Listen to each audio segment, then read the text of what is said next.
this works. I dropped my stream quality down to 720p. I'm not sure what's going on, and I had to reset all my settings for my stream too. So hopefully this works. All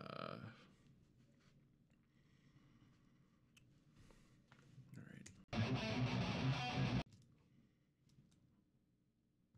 So yeah, that was like a failed 2-minute stream trying to get this session going and like actually looking good. You guys will have to let me know if it sounds funny. It should sound fine. I did a test recording real quick just to make sure it looks and sounds the same. And like, obviously it's not 1080, but it still looks smooth and sounded right to me. And I know it's pretty late. It's 11 o'clock my time. But it's been a really hectic few weeks. A lot of shows. So I'm just trying to get a stream in when I can. And hopefully there'll eventually be a regular schedule. That's why I put the little thingy at the top, so you guys can follow me on Twitter or Instagram or whatever, because I can't contact my subscribers in any way to let them know like, hey, I'm going to be streaming tomorrow, and that's probably the only place you'll be able to see that I am streaming. So I'm actually going to tweet out right now that I am live, and I'm going to press play, and we're just going to check out a little bit of War of Ages with just nothing on the mix, just guitars panned, and that's it.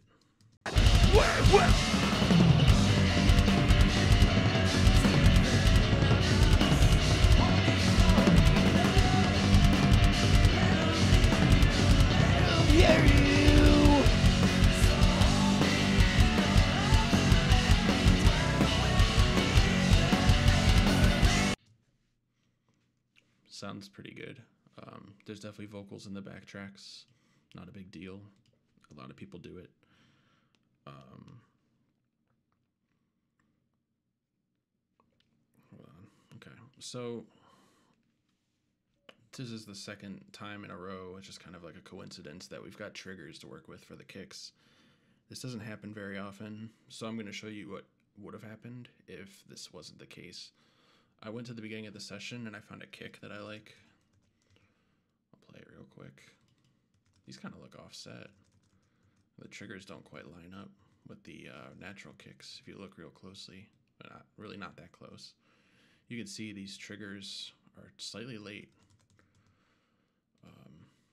So I just went through. I just took this one right here. I'll take this out. Made a little loop out of it.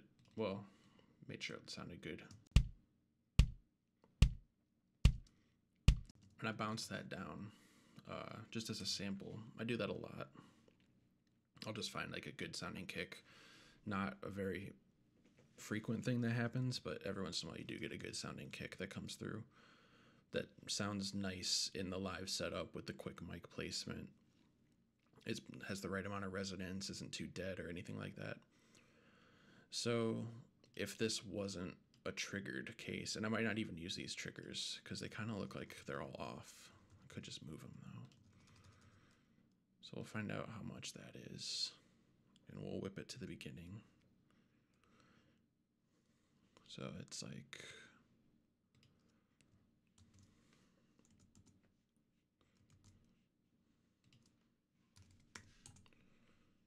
shuffle. That should make them all line up now. It's a little better. So if that wasn't the case, we'd open up Drumagog, which is, or whatever sample replacement software you like to use. And I have a drum sample folder where I keep all my kicks, and I already have War of Ages kick. So now when I play this, it'll be clean.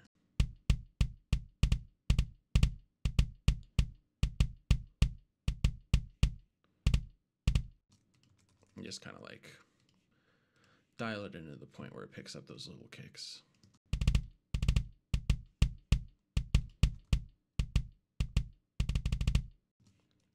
As opposed to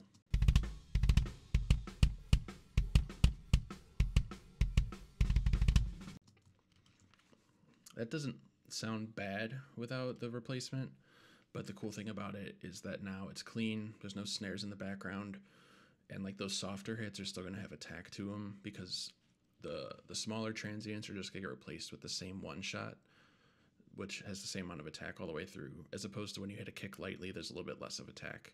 So it's just going to be a quieter version of the kick rather than a weaker version of the kick. So we'll see what we prefer to work with here.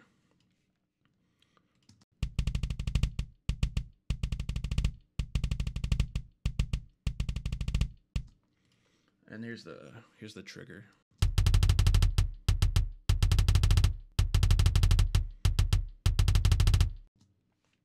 First thing I noticed about the trigger is it's flat. It has like a lot of mid-range, a lot of treble, a lot of bass. It just has a lot of everything.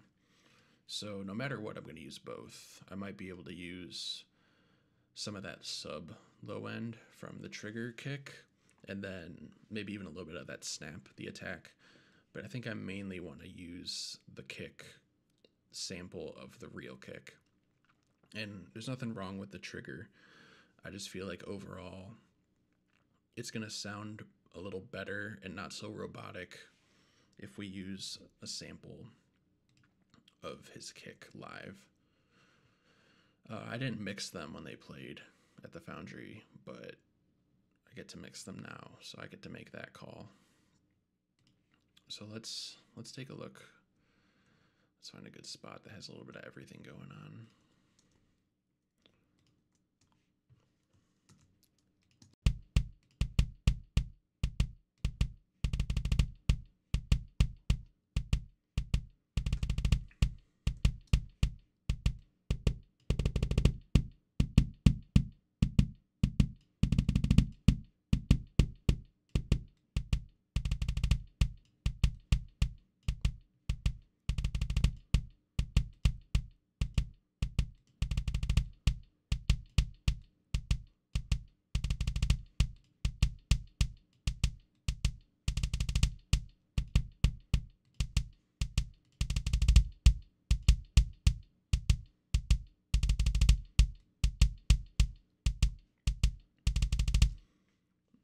So I'm technically triggering the kick.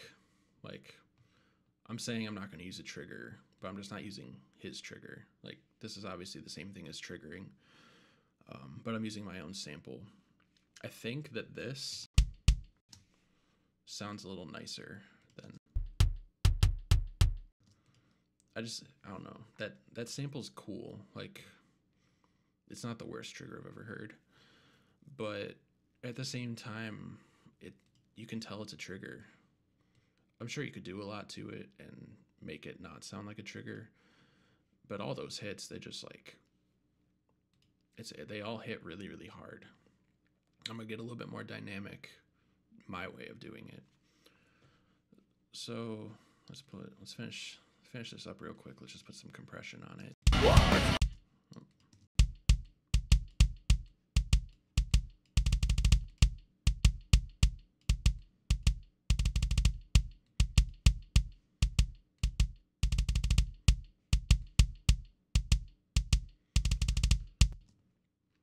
So the boost we went with is 4.64 kilohertz, so 4,640 hertz.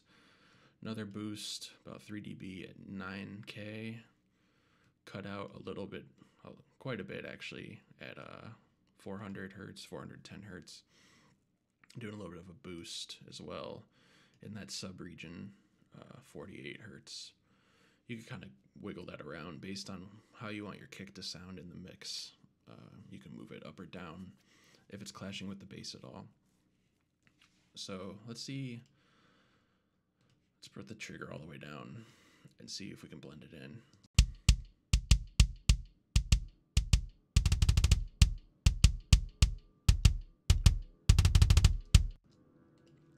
I like it. It's boxy. I should probably close my window.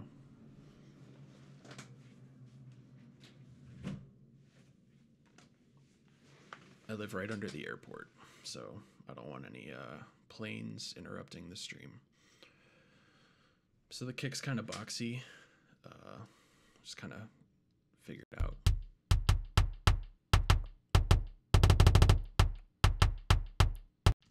all those frequencies I don't want in a kick.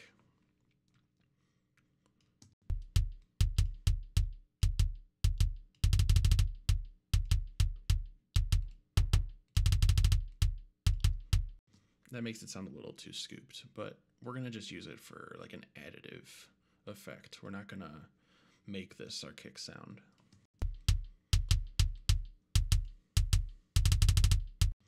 I can get a little bit more of like the high end boost out of it, because if you overly boost the high end of like a sampled kick from a live show, there's going to be a little bit of like that obnoxious pedal sound, like kind of like an artificial click where you kind of just, you're pulling a lot of high end out of something that doesn't really have it yet, while this trigger already has a lot of high end. So I can kind of use this artificial high end and this very subby sample to kind of just add to what I'm using, make it sound a little bit more full.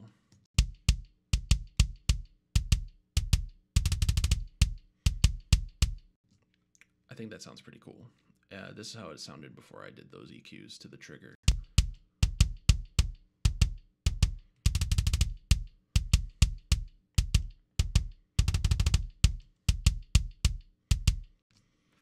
Like, it's just kind of boxy. It still sounds fine. Like, if I didn't do anything to the trigger, maybe I would just compress it down and duck it a little bit more. But this makes it a little bit more usable, in my opinion. So I'm just gonna bust these together to their own track. I'm just gonna call it kicks. I'm gonna move that over so you guys can hear it.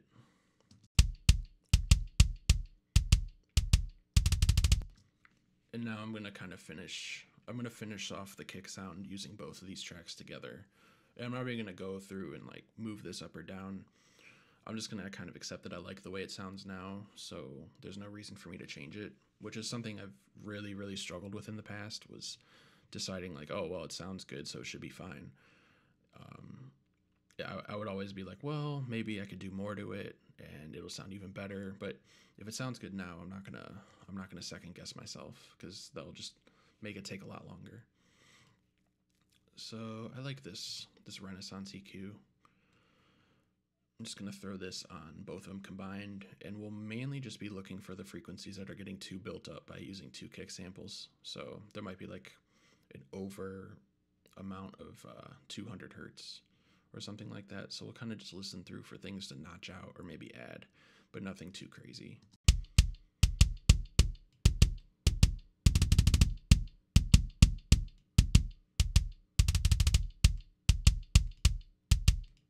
Yeah, I don't like that. I'm not going to do that. That kind of made it sound a little too fake.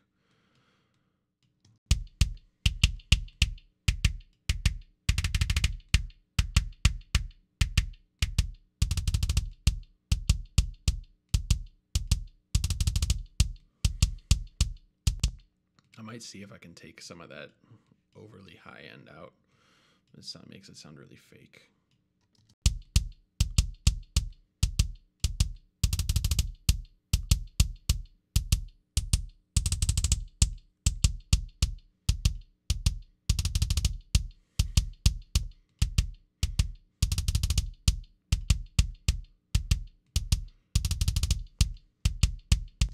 When I bypass it, you can hear that it's kind of whistly. It kind of sounds like the sound of air going between your teeth. So that's like that 1.9 that we took out there. And then it sounds really snappy and attack heavy, but when it all comes together with the guitars and the tracks, it should be okay. So I'm just gonna leave that there for now. And I'm just gonna put a little bit of like the stock compressor on it, just to keep it under control. And then we'll kind of come back to it once all the drums are mixed.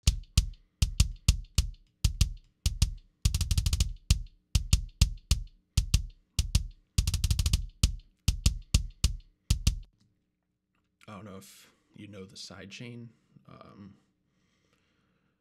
You can kind of listen to what is exactly being compressed, and you can you can alleviate how much of the low end is getting compressed, kind of let the low end thump a little harder while the rest of the kick gets compressed.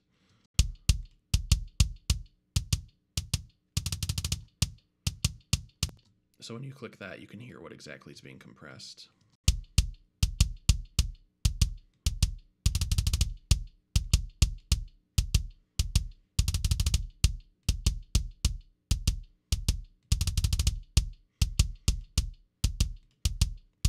So before I did that, it was squashing the entire kick. But when I brought that in, it's not going to compress everything below 104 hertz anymore. So it's going to still control the kick, but it's going to let that low end breathe a little bit. And I'll probably make a video about that, that whole feature, side chain on the compressor, and then same thing with side chaining on a gate. It's really helpful with drums. Probably one of the more helpful buttons, and that's why I like this Digistock EQ so much, is because it has that. A lot of compressors don't have it. A lot of them do, but as far as what I like, this is a simple EQ. It doesn't put any delay on my channel, and I think it's still a great EQ. It's stock, but that doesn't mean it's bad. Yeah, we'll leave it at that. Let's check out what's going on with the snare.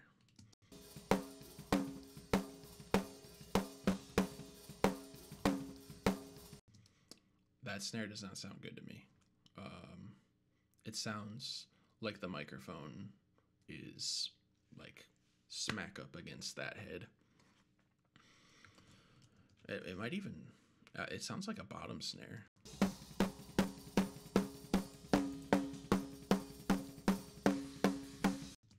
That hurts. I don't really like it.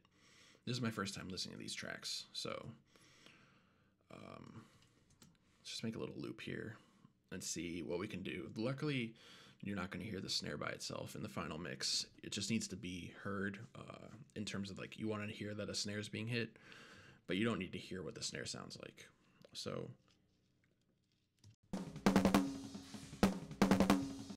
yeah, it just sounds like it's being distorted. It sounds like it's being run through like a super heavy distressor or something like that. So right away, I know I want to take out all this sub.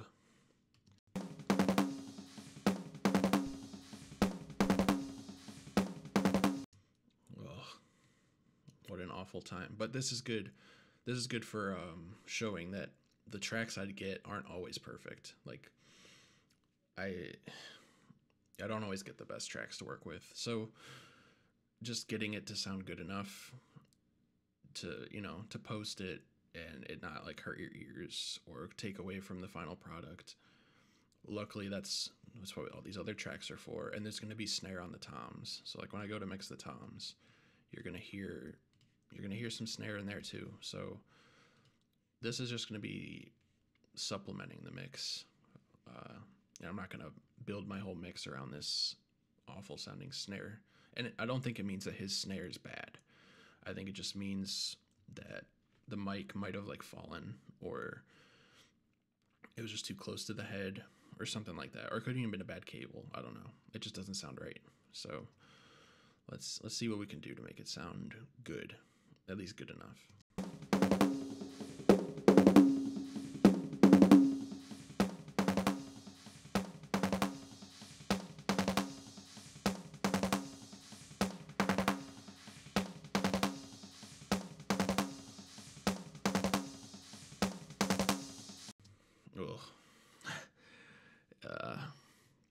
I'm just gonna squash. I'm just squash it. Just completely destroy it, because it'll be felt.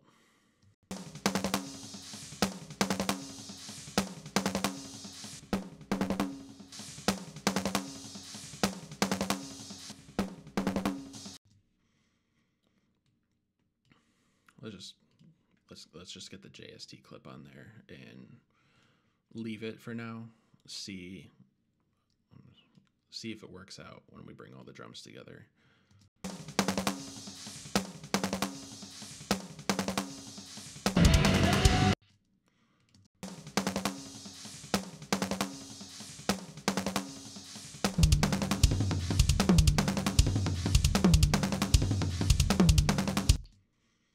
It's fine. you can hear the snap. You know a snare's getting hit. If that snare had been recorded on something I was mixing for like a studio release, yeah, I'd probably have to sample replace the whole thing and do something else with it. But I do not like to sample replace snares and toms in a live setting. That's just not something I'm down with.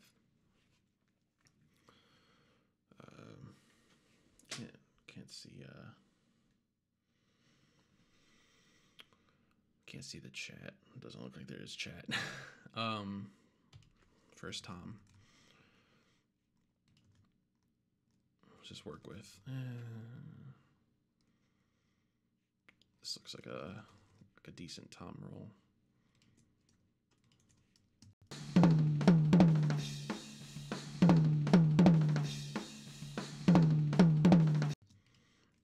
Pretty standard sounding high tom.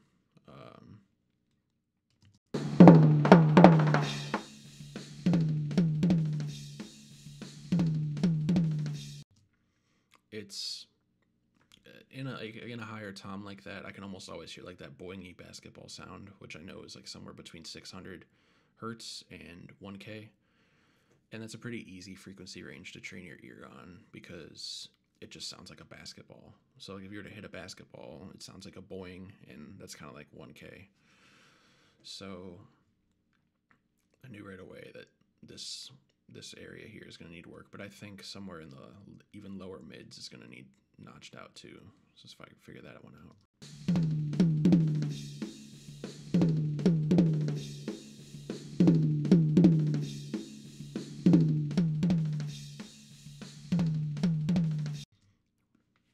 That range is like really hard to work with because if you take away too much, your tom's going to sound thin. But you hear when you boost that frequency range, it kind of sounds like being choked. It sounds like the whole tom is being just like someone trapped it in a plastic bag or something. It just doesn't sound that great if you have too much of that.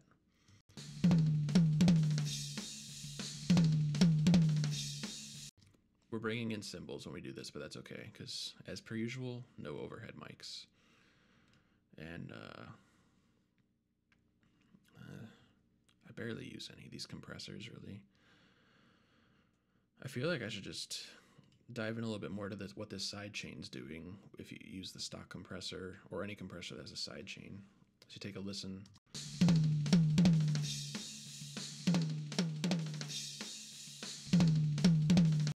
So I'm only going to be compressing this, which is obviously a lot lower dB amount because there's no low end in it. So my threshold's going to be way lower. It's going to be somewhere down here. And because I'm not going heavy on the low end, I can go with a faster attack on the compressor. It's not going to sound like it's squashing it. To show what that means, I'll just take it off real quick. If you put a fast attack on a tom, it's going to sound like you put it inside a hallway. That sounds like a $10 electric drum that you give to a child. So you don't do that.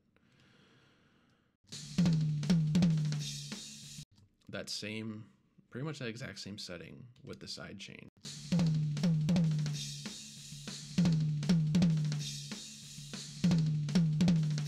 That tom's still breathing, like it still has some life in it. You're not killing it.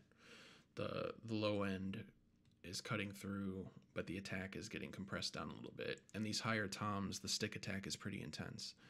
So compressing more of the higher range of the drum is going to make that tom still stand out, but you don't have to worry about getting like destroyed with stick attack in your ears.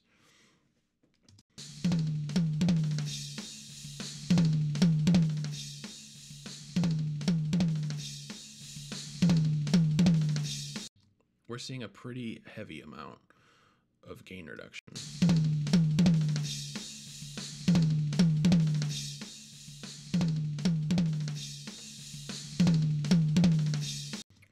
But if anything, the tom sounds bigger. It's more in your face. So I'm going to leave it like that for now.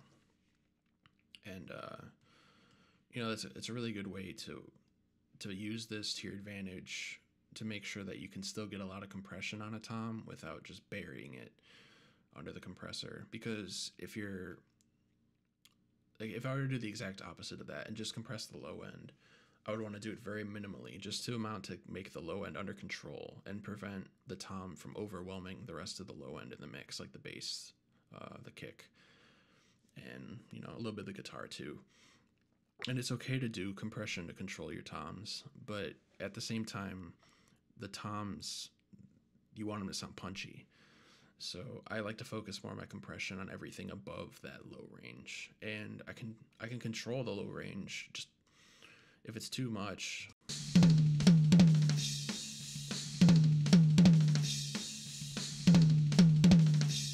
that already is going to make sure there's no sub buildup, and the tom still sounds good. Like I could even bring this filter in a little bit more, because it's probably like a 10-inch tom, 12-inch tom.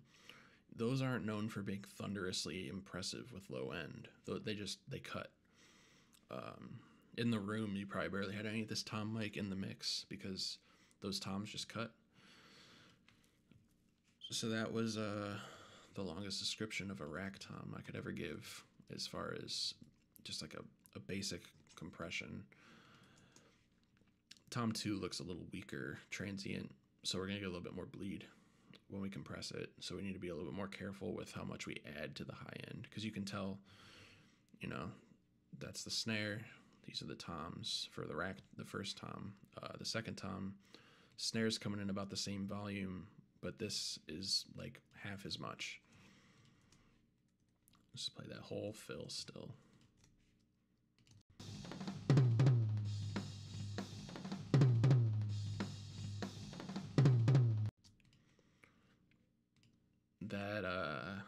Actually, let's go to the stock EQ. A little easier to read, I think. I like that it's a lot bigger. If I do this, you guys can see it, right? Yeah, that's cool. All right, so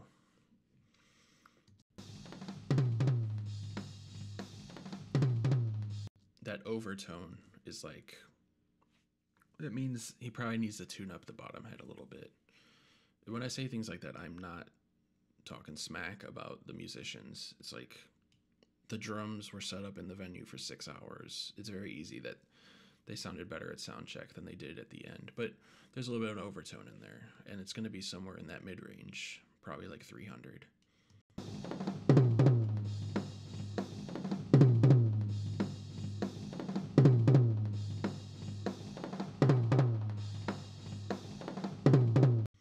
So if I had to pick between taking out that overtone or taking out like that bouncy sound, I'm going to pick the overtone. This is going to make the tom sound bigger when I take this out.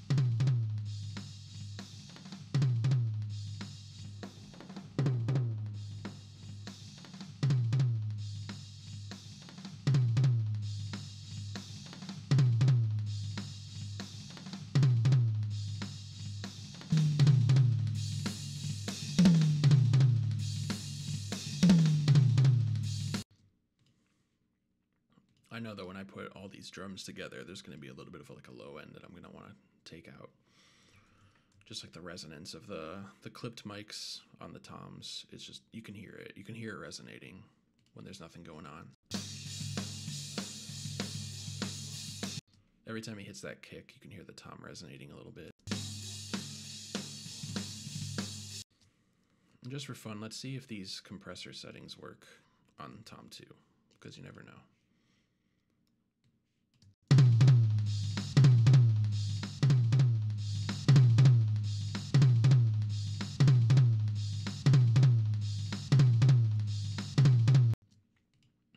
See, like, why even bother Why even bother doing it twice? I'm gonna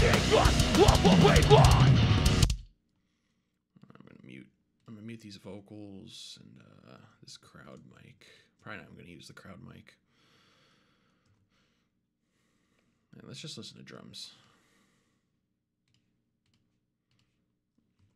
We got one more tom. Floor tom's sometimes the easiest, sometimes the hardest to mix. Let's go back to that same fill.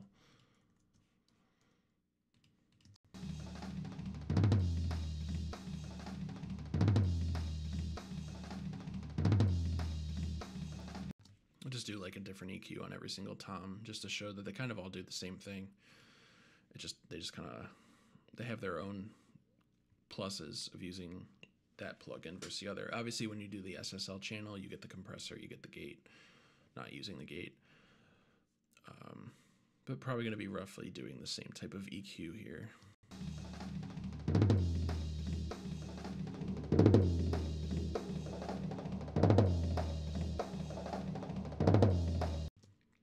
$600 to $800, $600 to $1,000, $1K, whatever. That's that basketball sound.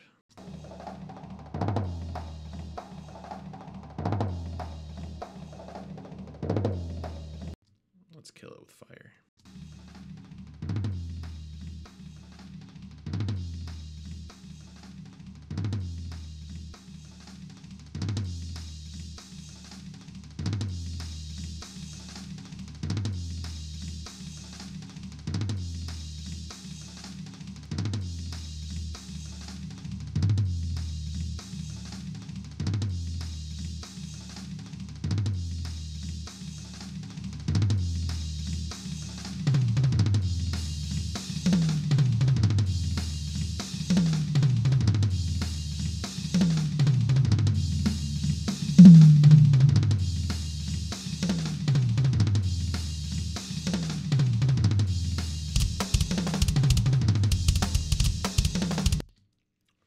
Ooh, the kick sounds weird.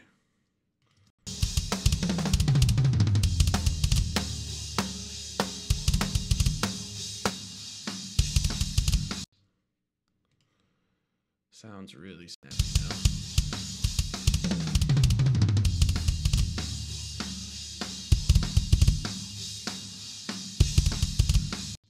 I think that's the trigger.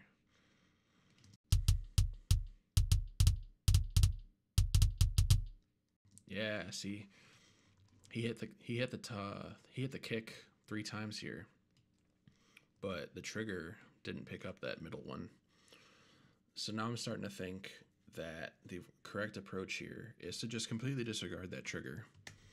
And I'm glad we didn't put too much time into it. So I'm just gonna go back to this. We don't need the kick aux. I'm just gonna go back. Let's fix this kick, because if the kick sounds bad, the whole mix is gonna sound really bad.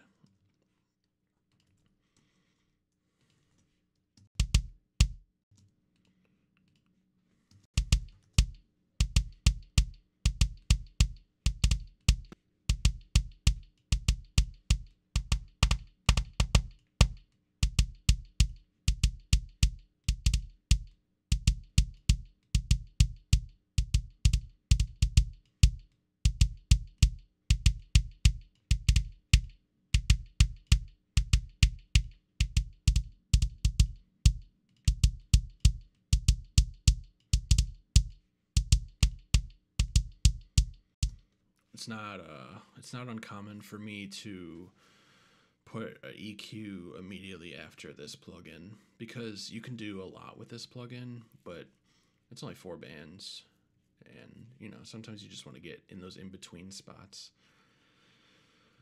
So let's just use the clip, because it's one of the best plugins ever made.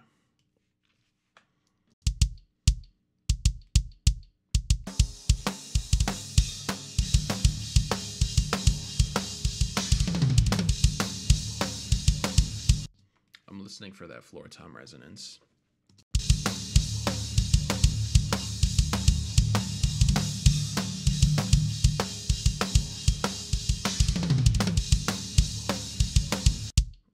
That's me getting really surgical with it. Like, that probably wouldn't make that big of a difference in the final mix, but that's not much better it sounds without it.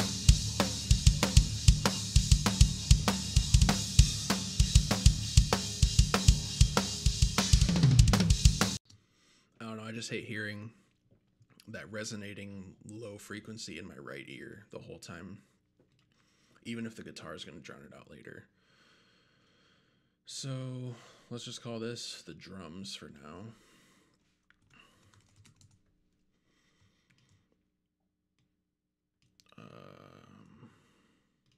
You guys just need to hear the master.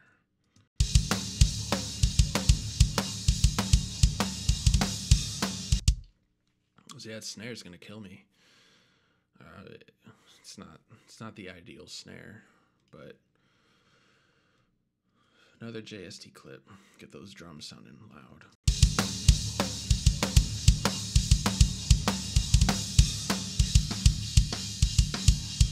So you can hear the real snare. That's just the tom mics. Snare sounds great. The snare mic sounds bad. I don't remember offhand what mic we used, but if I had to guess, we probably used my i5. That's like in-house, just the mic I use for all snares. So maybe it was sitting on the head or something like that, but nothing we can do about it anymore. Let's go to bass. Let's make it a color that I can see. I'm just weird about color coding and stuff like that. I feel like every set of tracks needs its own colors. Probably not going to use that.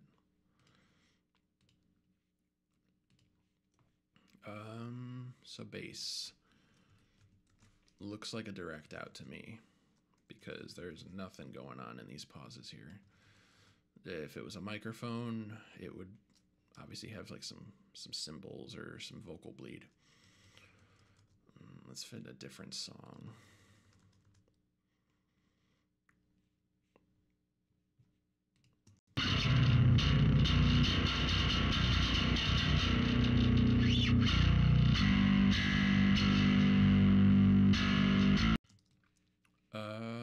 Probably a dark glass or a Sans Amp. Let's pick this nice big section to work with. So I could do it by splitting it up,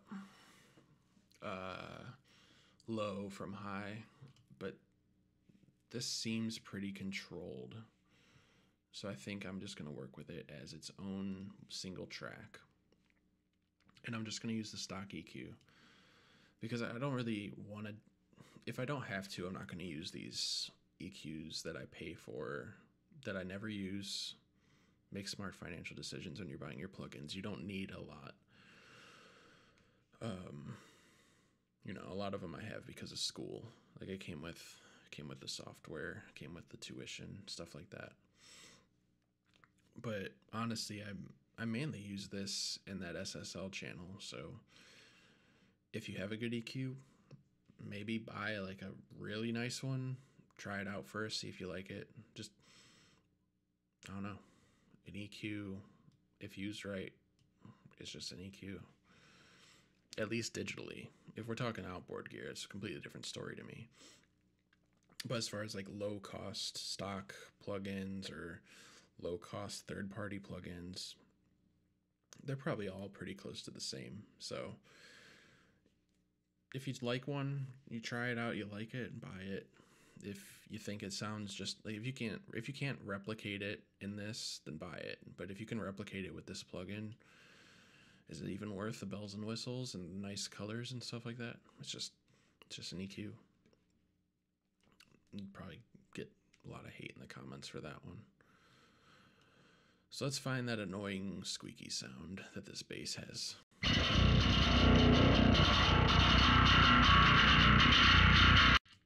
That's pretty obnoxious.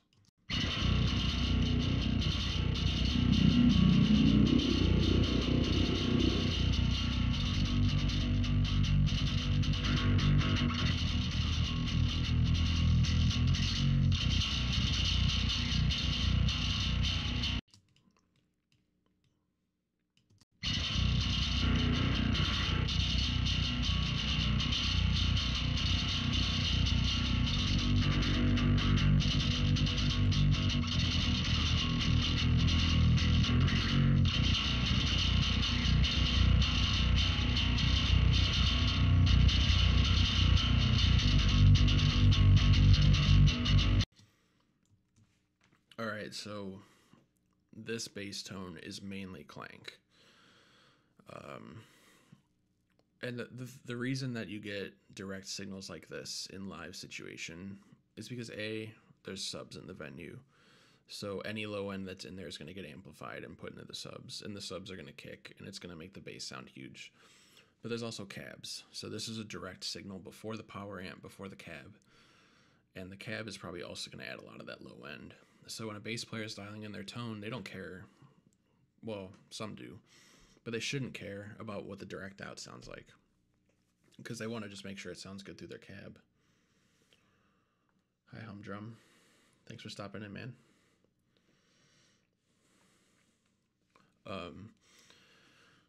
So if the direct out sounds like this, it doesn't mean they did anything wrong. He could have a very bass-heavy bass cab. So it's fine. Maybe his cab doesn't carry a lot of clank out. Not all bands get direct out every night. Not all bands get mic'd up every night. If his cab sounds good, that means that if he's in a house show, a basement show, an outdoor gig that has no microphones for bass for some reason or subs, at least he knows that like his stage volume's good. It sounds good on stage, and I think that's fine. I don't think you need to get too crazy about making sure your direct out sounds good. Could he back off on the clank and the treble? Probably, but if it sounded good through the cab, what difference does it make? I'll work with it. I started out by dipping out a lot of these two bands, the orange band and the yellow band. But the more I took them out, the more I realized that those are kind of the characteristic of the tone, and those are frequencies that are going to cut, because you're not going to get a lot of those frequencies in the drums or in the guitars. So you might as well keep them in. But I definitely don't need anything over like 10K. So goodbye. Going back to the sidechain situation, let's do the exact opposite. Let's only mess with the low end. And let's make it so that no matter what note's being hit, there's a good amount of low end being carried. Who is that? Drum.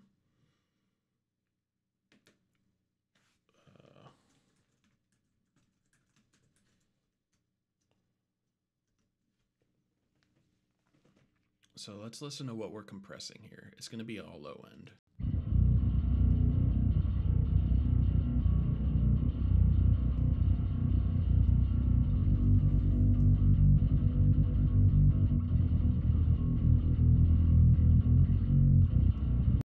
There's like a couple notes that on a bass just kind of resonate a little better than others in the low end. So let's get this low end to the point where it's just consistent. No matter what note gets hit, we have about the same amount to work with.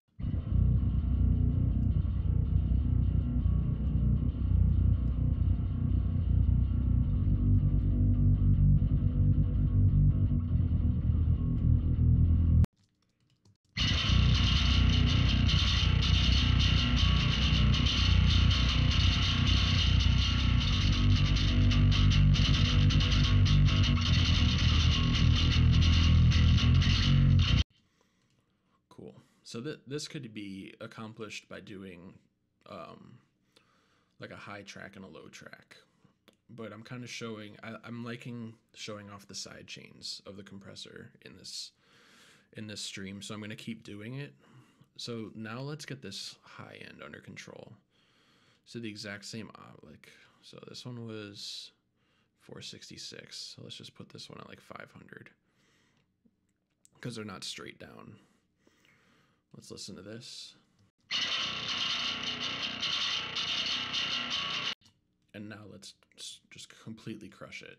Just fast attack, fast release, high ratio.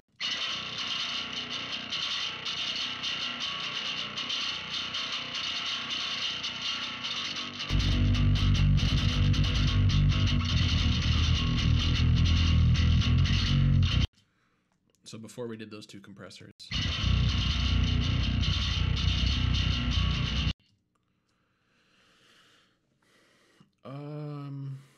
Humdrum, we haven't had that band. So maybe next time they come through, next time they come through the States, maybe they'll be at the Foundry. It's hard to say when a band is going to come through or not, but I'll definitely keep an eye out for that name. Anne is okay. Is that like Annie's okay? Anne is okay. Yeah, I'll keep an eye out for that band, and I'll definitely record them.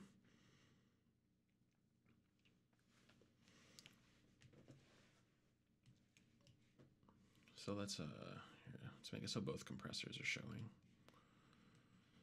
This one is the low end. This is the high end.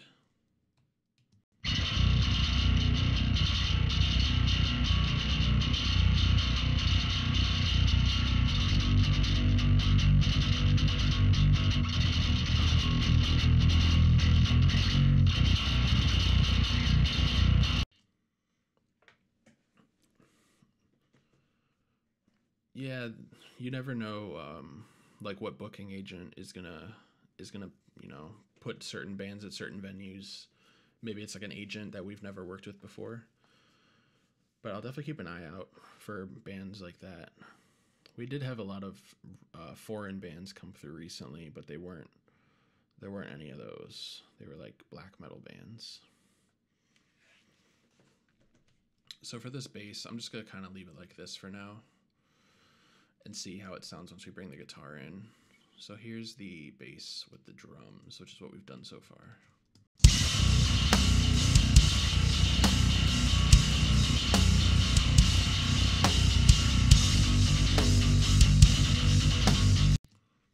The biggest thing to me right now is the snare.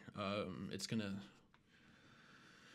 gonna hurt me that I couldn't do anything more about it. But I think overall that's like a solid sounding rhythm section to start with. And I'm not gonna do all the extra stuff right away. Not unless it's needed.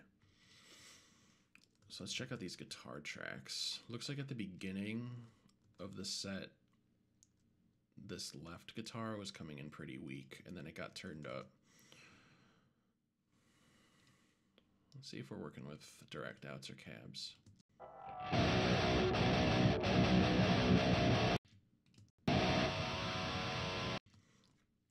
Those are direct outs. They sound super, super clean. So let's see, right around here, they're at like the same volume. So what I'm gonna do is I'm gonna take this beginning part of the set and I'm gonna actually, let's just do up to this pause right here.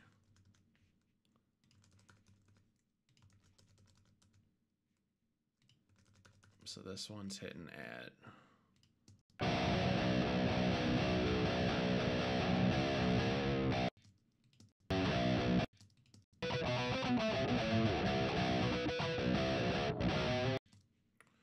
that sounds weird.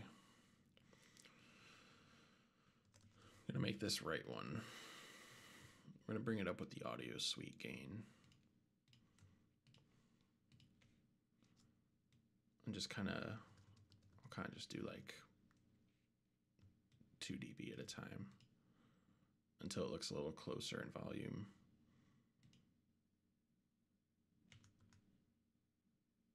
Since this is a direct out, we don't have to worry about it amplifying any background noise or anything like that.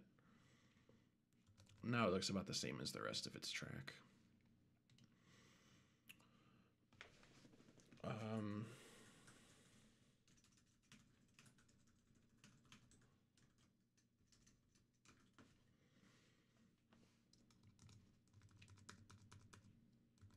Let's go to a song somewhere in the middle of the set. I don't know these songs. I don't know what their set list was or anything like that.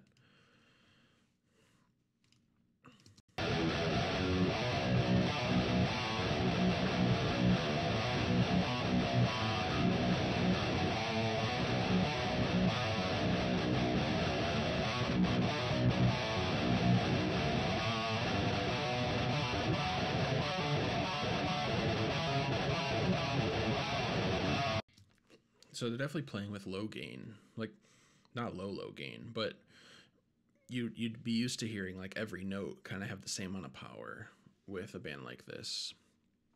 But now it kind of makes a little bit more sense to me why the bass is so clanky.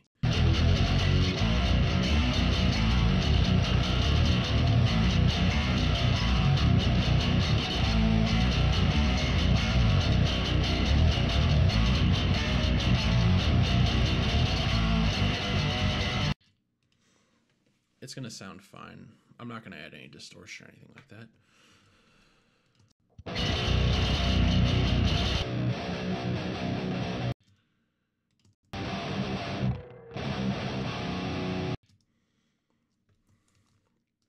So this is cool because this is the last 10 set that we did last stream. It was very easy, like in terms of getting a finished product, very easy. This is a little bit more of a challenge, and I like that you can kind of see within the first 2 streams the different types of tracks that I get. This isn't going to sound as aggressive than what we were working with last time.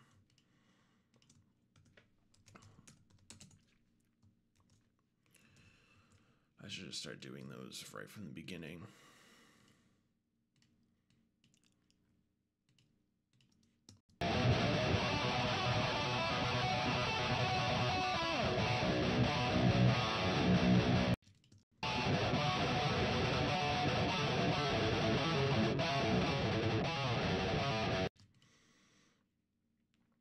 So I'm going to use this because I like the input trim on it more.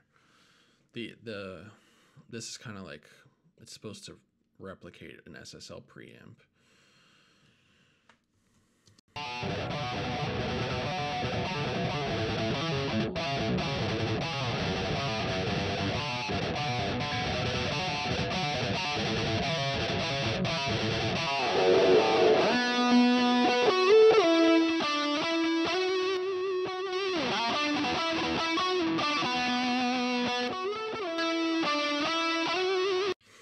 Daniel, I'm not the master.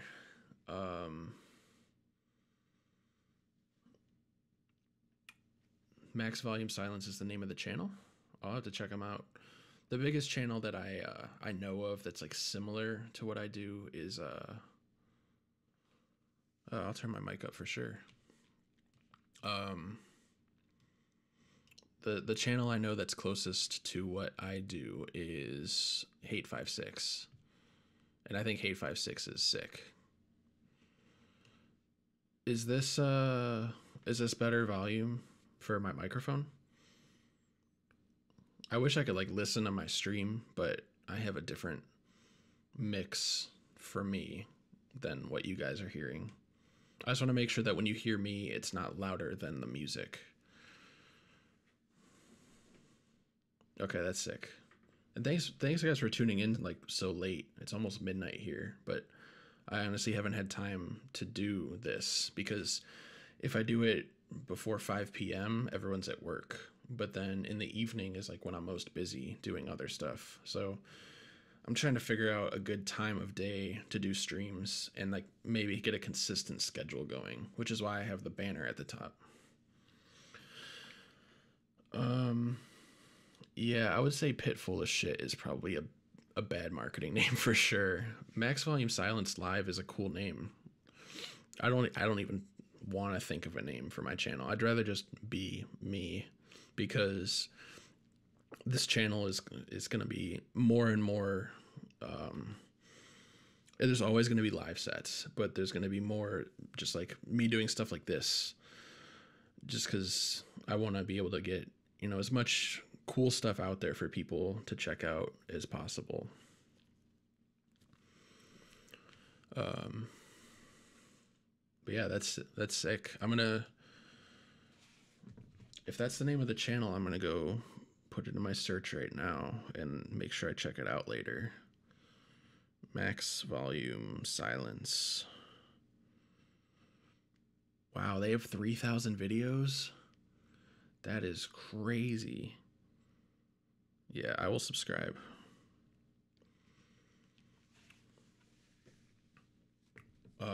Oh shit! I didn't know Savage Hands was talking about my channel and stuff. It's always crazy to me to because like if a band sees the videos I post of them, I don't want it to be like these guys are gonna hate me forever.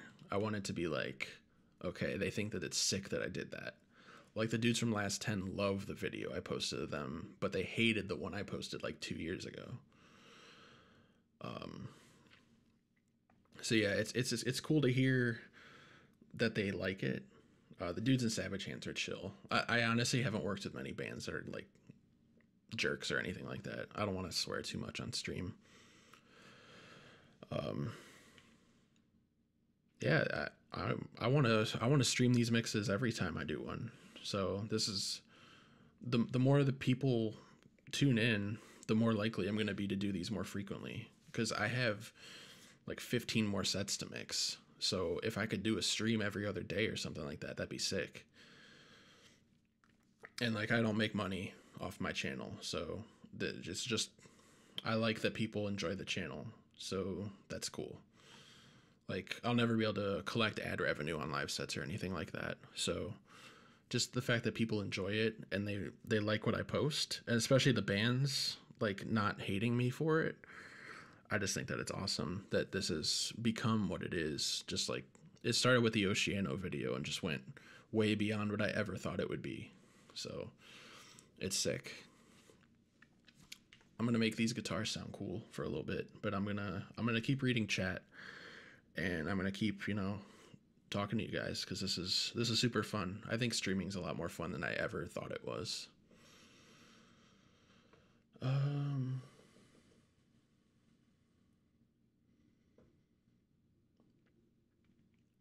You think I need more 4K in my overall mixes? I think my ears might be a little numb to 4K because it's like the biggest problem frequency in our venue. Let's see, my headphone correction software at 4K. This is 2, 3, so 4. So my correction is actually dipping 4K. So maybe it is like a problem area in my mixes, just because it is a pretty big correction on my headphone software. I really want to get better headphones. The two things that are biggest for me to get is I want to get better headphones because I have to mix on headphones because I live in an apartment. But the first thing is I want to get a GoPro 7 because I've been using a GoPro 4 for like 3 years. And it'd be cool to like post 4K videos and stuff. But yeah, I'll definitely keep the 4K thing in mind. I hate 4K, like my ears hate it, but maybe that's just like something I need to get past.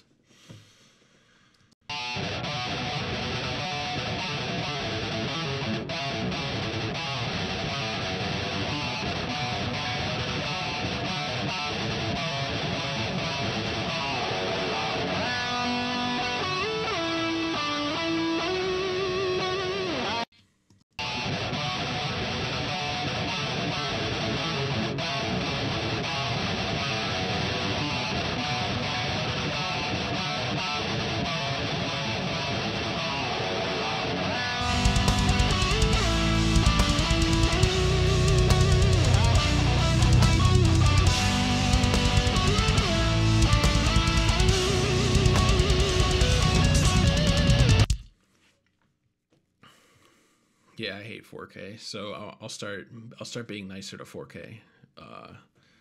It definitely is a frequency that can go really well in my favor or really poorly in my favor.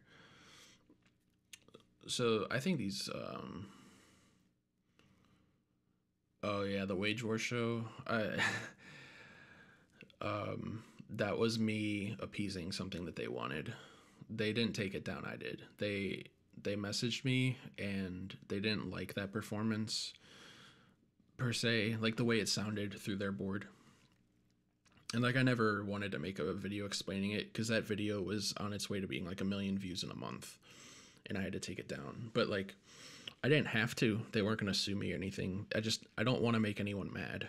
So when they Cody messaged me, and he's like, "Hey man, we appreciate that you put us on your channel. It's cool that you wanted to like give us that kind of viewership, but we weren't super thrilled about the way we played that night. Could you take it down?" It was like, no question about it. I don't want to make you guys mad. Wage War is a sick band. Those dudes are super chill, and I just don't want to make anyone mad. So I took it down.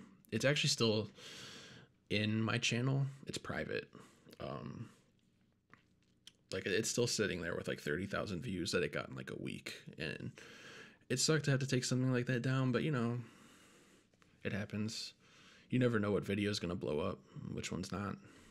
Like we have like Memphis Mayfire coming this year, and it's going to be crazy if I can post their set. I'm going to see if I can add a little bit of distortion to these guitars.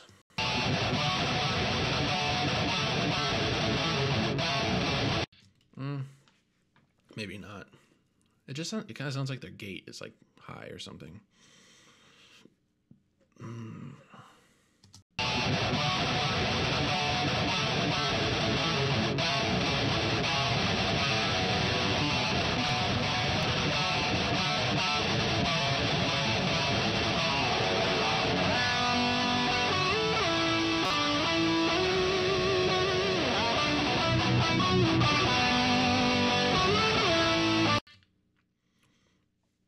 I haven't listened to New Memphis Mayfire. I honestly haven't listened to that band in like 4 years. But they're still huge. There's still a huge band to be playing a venue as small as ours. Because like our venue doesn't even hold like more than 300 people or something like that. So for like a band that big that I've seen play in front of like 1,000 people at Warped before, to just have them in our venue is sick. Like regardless of my musical taste, I always think it's cool when bands like that come and play small venues. Like I don't have a video of it, but Neck Deep played at the Foundry, and it was the craziest show I've ever worked in my entire life, and it'll probably always be the craziest show we ever had.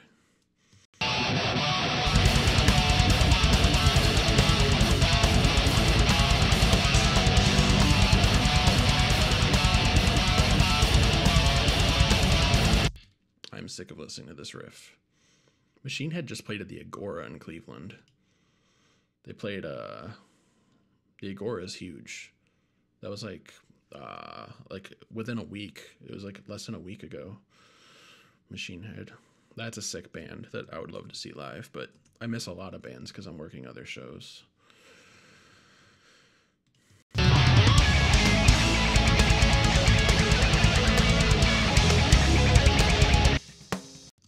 The snare's killing me, yo. Snare's killing me.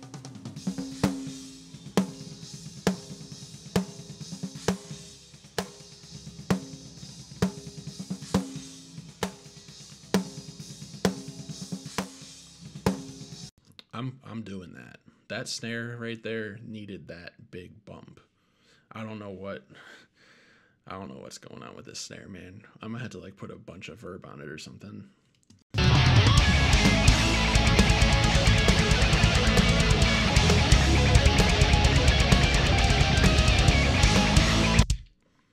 I kind of feel bad. I think I'm like, every time I play a riff, it's like there's a mess up in it.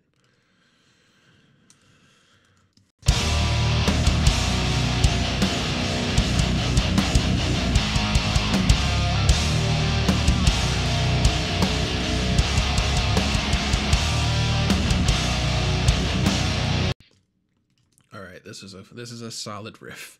I don't have to keep exposing like that one bad note. Are your drum mics separate enough? You could use the audio for the snare as a trigger for a different snare sample. There's definitely not a lot of bleed on it. It's very pronounced transients. I don't like triggering the snare because of moments like these. Maybe not that one per se, but like these little roll-ups and stuff like that. It sounds better now. Like, I don't know. I feel like if I put a noise reduction plugin on it, it would probably be like this whole thing is a crackle. Where was that good riff?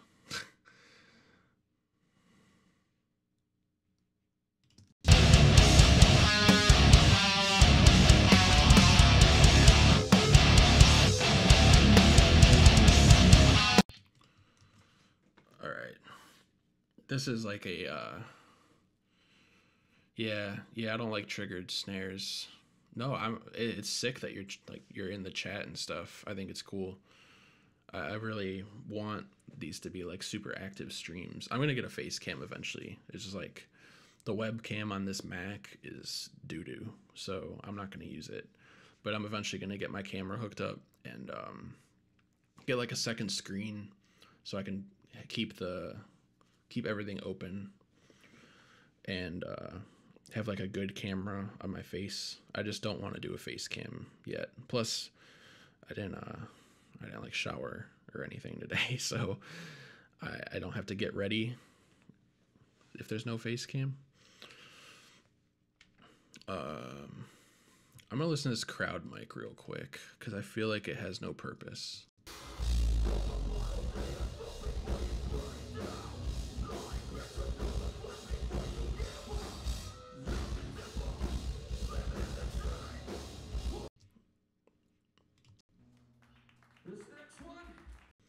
It's like it picks up the clapping and stuff, but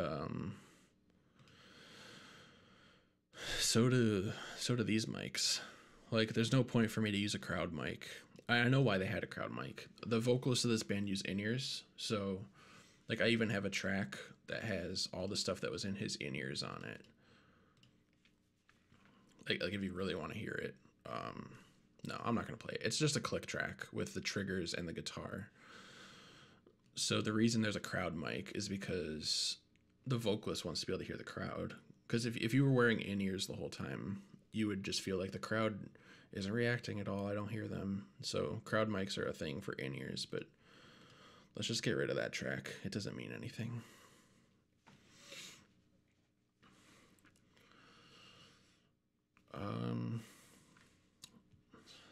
I want to mix the tracks on stream, but I also know that there's a lot of vocals in them.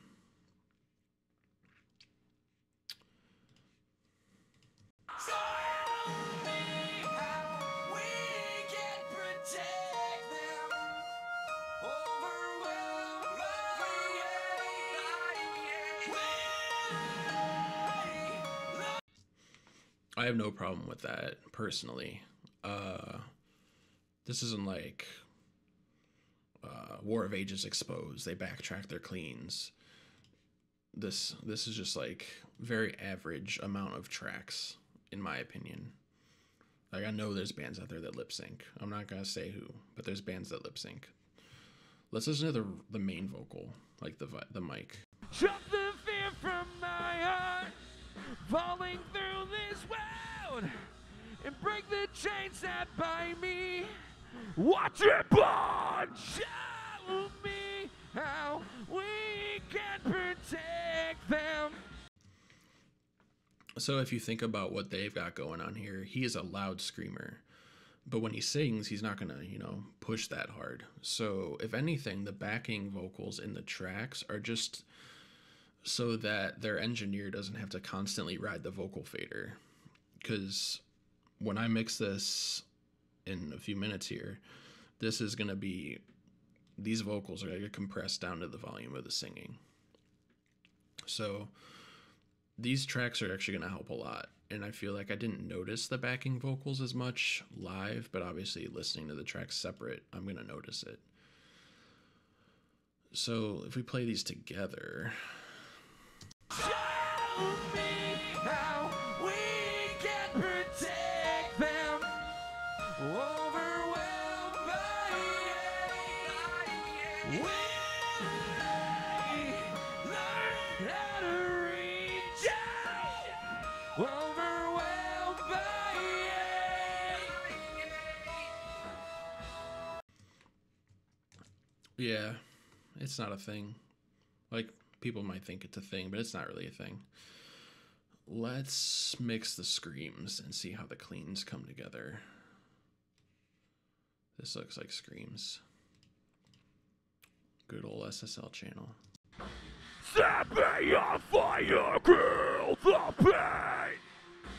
Tear out my fear. Fear of what the world will think.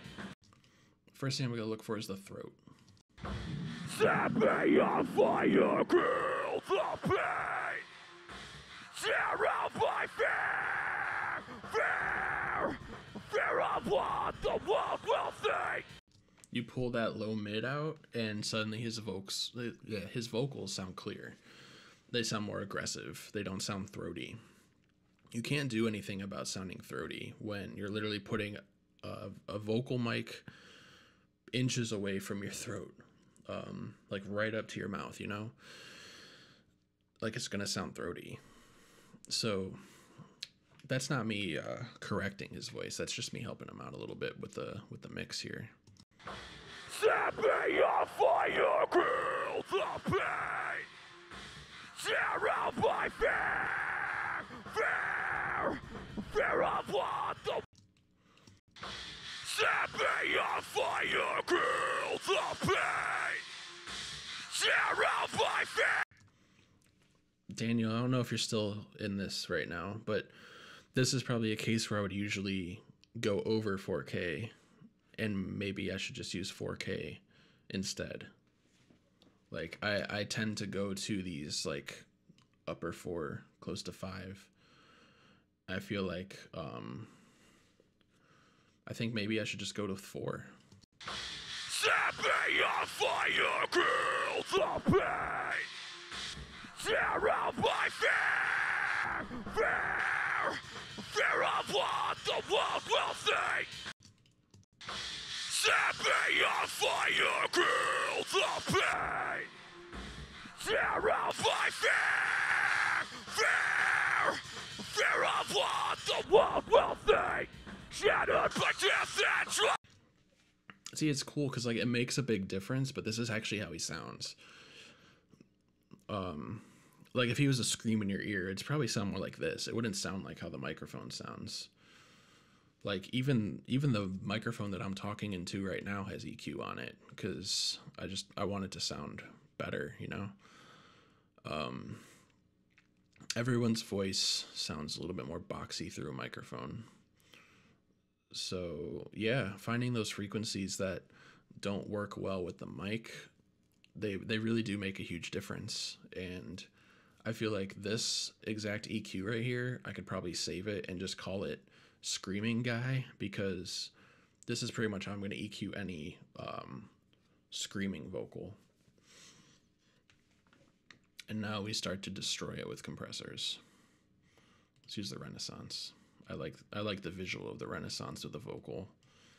Set me on fire, kill the pain. Tear out my fear. I'm gonna pay attention to this line, because you can see that when he first opens his mouth for the syllables, it's like a big pop, and then the rest of the word kind of carries out, like. Fear of what the world will think. Shattered by death and truth. Fear of what the world will think. Shattered by death and truth. Fear of. So this is where we've already gone with this vocal in like two plugins. Fear of what the world will think. Fear of what the world will think. No distortion. Not a whole lot of compression, but just like the EQ made his voice sound more aggressive. The big thing here is going to be seeing how it translates on the singing.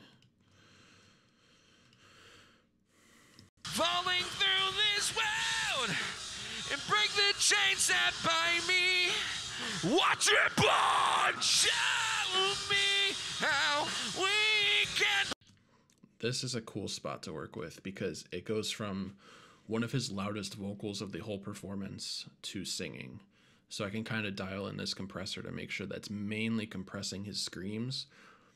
And then obviously when he's not being compressed, I'm just giving him a 6 dB boost. Watch it burn! Show me how we can protect them. Watch it burn! Show me how we can protect them. Watch it burn! So I'm mainly doing his singing favors here. Like, the vocal's going to get some aggression from being squashed so hard by this compressor, but the vocals, the singing, are getting a boost out of it because they're not really getting compressed. So that's more like an expansion. So I'm expanding the singing. I'm compressing the screams. The hard part here is going to be making it loud, like loud, because there's a lot going on. Watch it burn! Show me how we can protect them.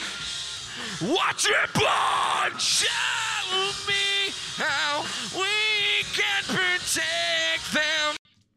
The reason I left a spot here is because we need a de-esser. And I didn't always use de-essers on vocals with live. I always use de-essers in the studio. But I've learned that they really help with the cymbal bleed. Go to a spot like this, where it's just all cymbals.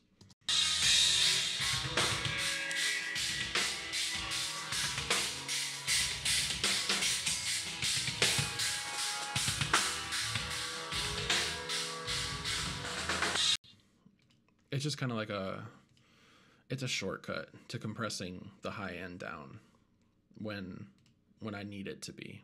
I set me on fire, girl, the pain. Tear out my fear of what the world will see. Shattered by death and truth, crossed over the constant. Fear of my repentance. Just the fear from my heart, falling through this world. Like if this was the studio, I'd be going through and going to my volume automation and turning the singing up. But you can't really do that because you're also turning the cymbals up. And I also am not going to sit here and go through a 45-minute set and turn up all the singing. So like all the mixed stuff I do is kind of like a set it and forget it situation. I want to get the settings I want to be consistent throughout the whole set. So I might try to compress this a little bit more just to get the singing up a little bit more, because I don't think that these vocals are going to suffer from more compression, especially because the de-esser is going to help tame the cymbals being brought up. Fear of what the world will see. Shattered by death and truth. Just the fear from my heart, falling through this world, and break the chains that bind me. Watch it burn. Show me how we can protect them. There's no way that his singing was super loud live either. Like, we're mixing on an X32, which really only has one compressor per channel. You could put a second compressor on a channel in the effects, but there more than likely was just one compression. If I wanted to get super fancy with it, I could do like a parallel compression just on the mid-range, but you can still hear him back there. It's not like he's getting completely drowned out, and we still have to bring the tracks in. So I think the singing is fine. These backing vocals look just like extremely loud. I know they're kind of like a gang vocal situation. So this looks promising. This also looks like it's going to be loud. Now turn away, breathing without you. The classic backing vocal. I'm going to compress it harder. Now turn away, breathing with. Actually, let's do the thing. Screaming guy EQ.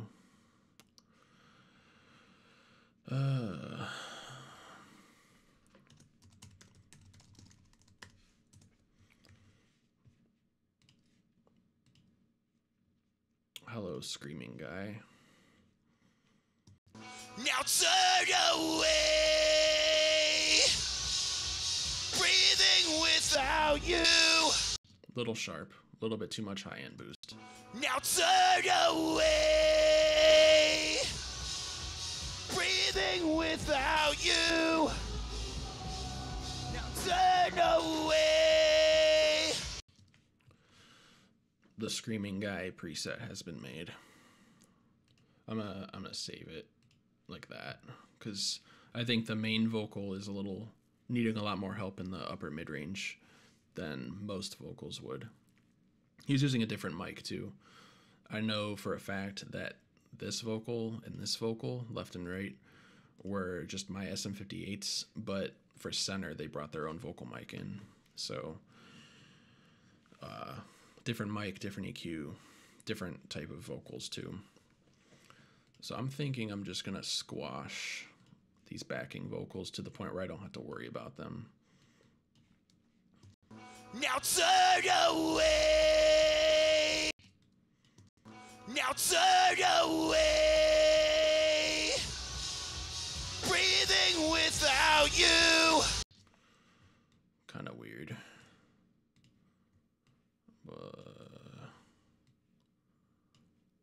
It's okay to copy your plugins, guys, I promise.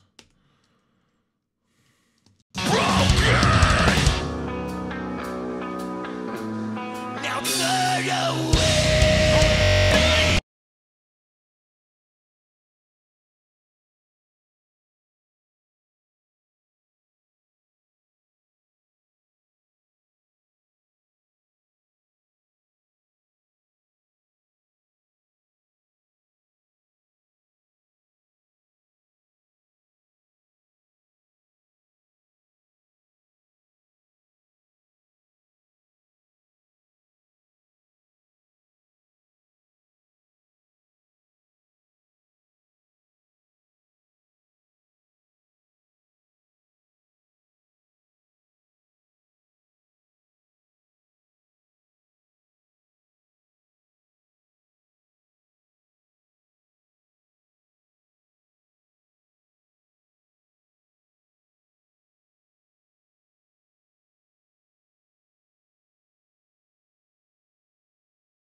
Am I back? Do you guys hear me again? It's weird. Pro Tools didn't crash. It just like stopped. Okay, sick. So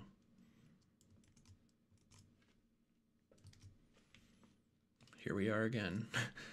I always knew that was going to happen on stream. Like, it was like my fear. Pro Tools is going to crash. Because if Pro Tools crashes, you guys can't hear me. Because I'm in here. It's probably going to happen again in the future. I'm gonna turn up my buffer real quick.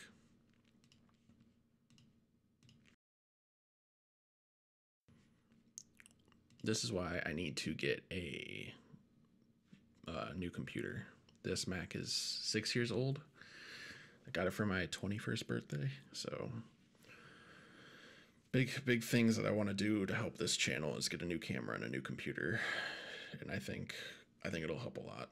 I did get a new chair though. That's why there's a logo at the bottom left of the stream, because I bought a chair and have an affiliate link with them.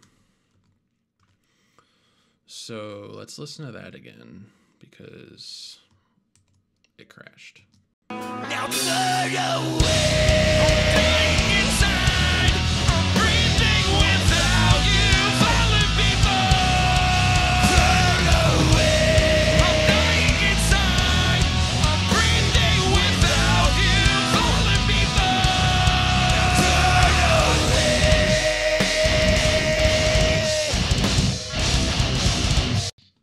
I think I have some kicks that aren't getting triggered.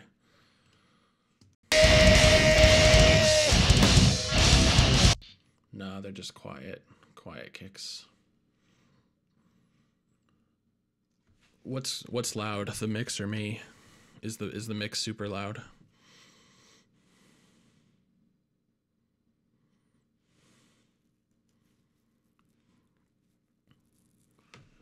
I should get closer to the microphone, but I also don't want it right in my face. Let's see.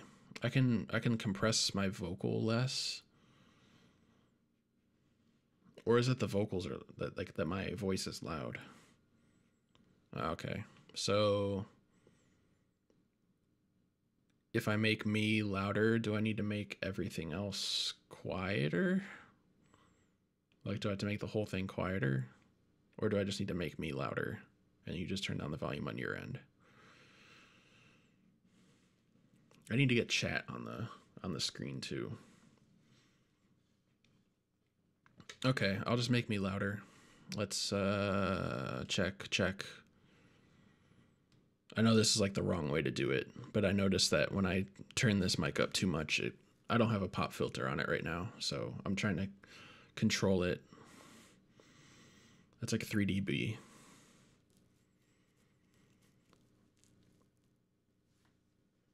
Once I find settings that work, it's just going to be a preset, but this is still like a work in progress.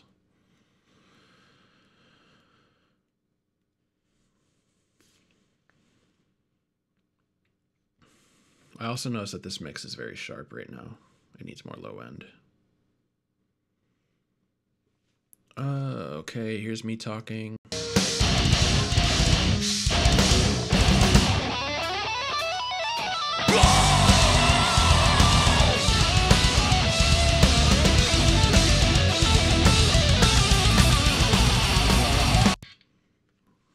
I mean, there's no way I'm going to get myself as loud as that whole mix, but if it's close, that's good.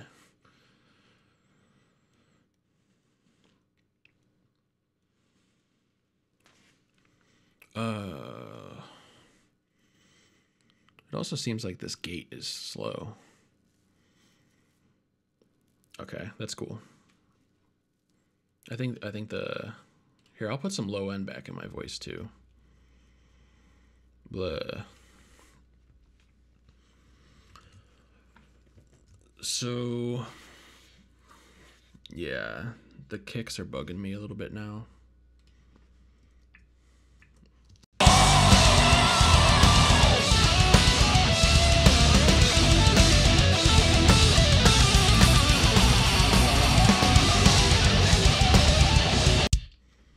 I think it's time for some parallel compression.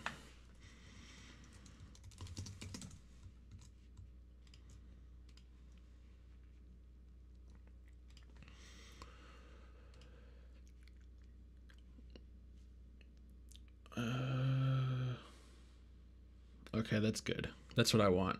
I want the stream to be like a reasonable volume. I watch a lot of gamers on Twitch, and I hate when I can't hear them over the game. So that is good. For the kick parallel compression, I'm going to use the CLA76, and I've learned to just keep the output all the way down. Just pretty much start with knobs down, and I'll do the input until I get the gain reduction I want, and then I'll just bring the output up until I like how it sounds.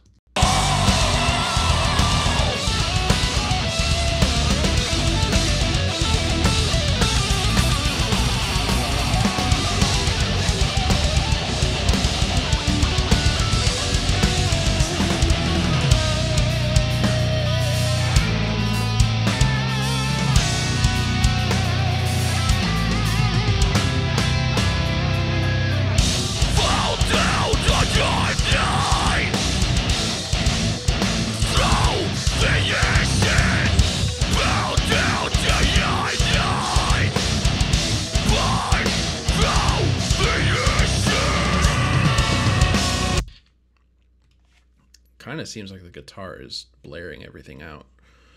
I'm going to turn down this. I didn't really talk about this plugin. I kind of just opened it one day because I'm like, oh, it's Vitamin. That sounds like a cool name for a plugin. I use it to boost mids in my guitar without making the guitar sound muddy. I don't really understand it. I assume it's just like a harmonic enhancing plugin. I honestly don't know everything about all the plugins I use, but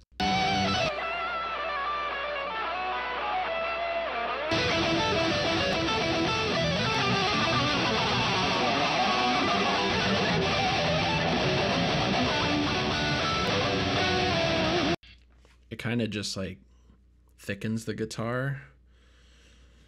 I don't know. I can't pretend like I know what it does, but I mix a lot of bands that like have scooped mids and stuff, and that doing this like all the way up there helps a lot with tracks like that.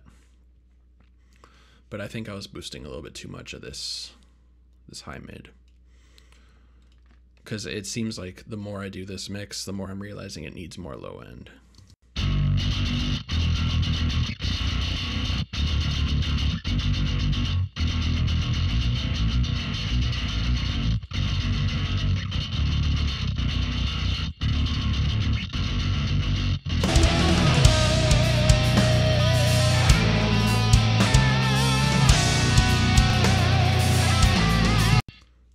Good old Pro Tools click sounds. I'm definitely getting to the point where I've been having this open for a while, and I pretty much have saved every time I've done something because I know it's gonna crash on me soon.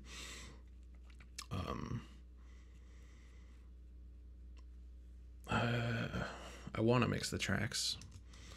I wasn't really going to mix the tracks on stream, but let's just mess with stuff that isn't too vocal heavy.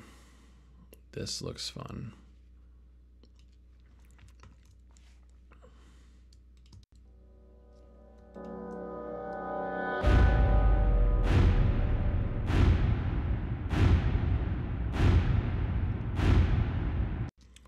Interesting. Those are like downbeats.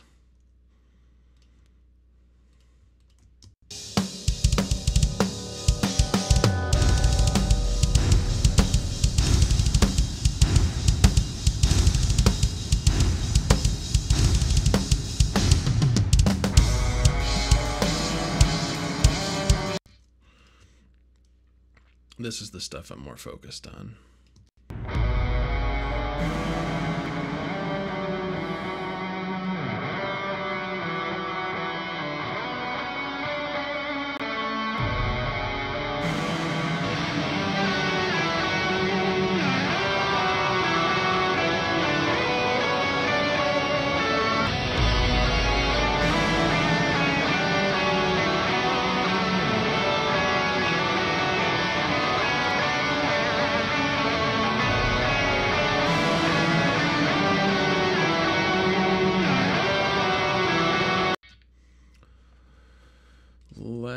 Before we get too much more into that, let's go into the guitar and take out those frequencies that are bugging the hell out of me. I know it's like a lot of backtracking. I don't really mix in a certain order. I kind of just start with drums and then just jump around from there. Soloing the guitars would help. It's been a long day.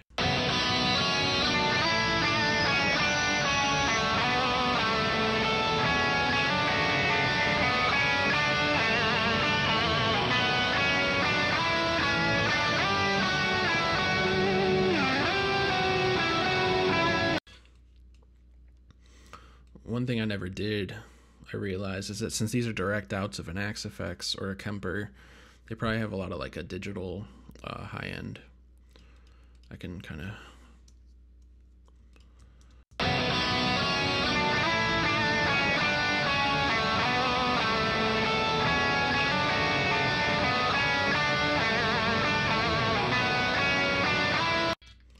maybe like one more frequency and then we'll be good.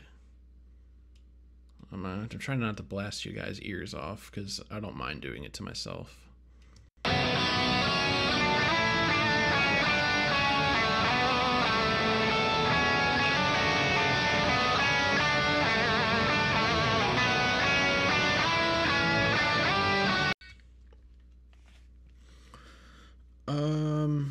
Direct outs live. So obviously they don't have any cymbal bleed. They don't have any vocal bleed. They don't have any rumble. I would say 90% of the time they help. There are a lot of instances, though. It doesn't seem like this band has that problem, where like a clean tone will come in, and the clean tone is like blaring, like clipping the direct out. And then they'll go back to distortion, and then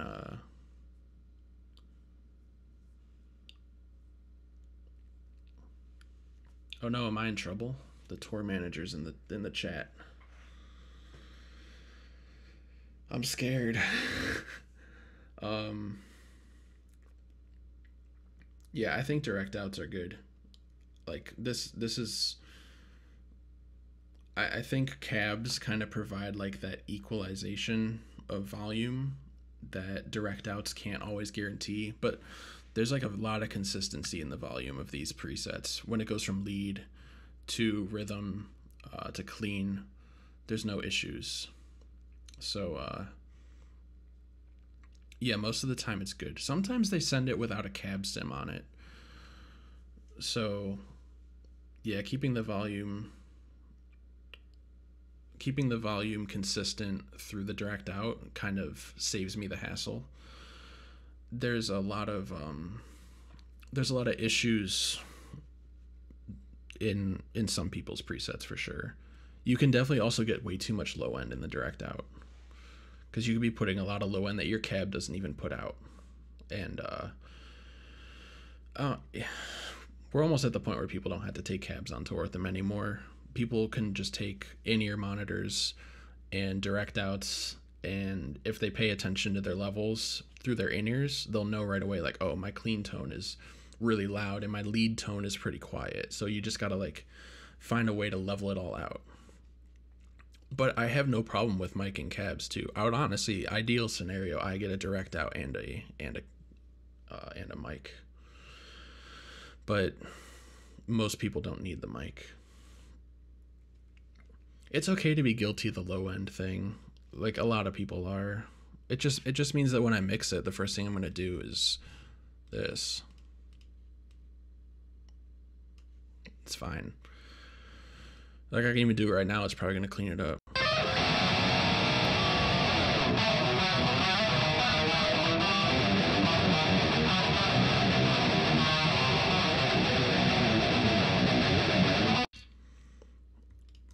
So yeah.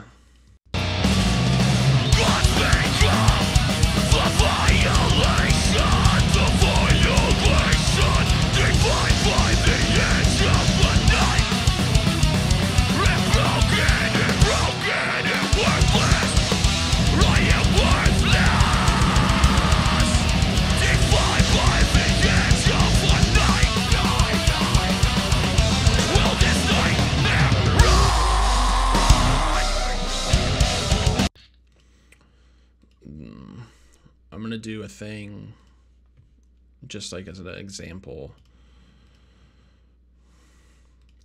The kick clicks a little too hard when it gets hit at max volume. Like the hardest he hits his kick, a little bit too much click. So I'm gonna mess around with the C4 a little bit.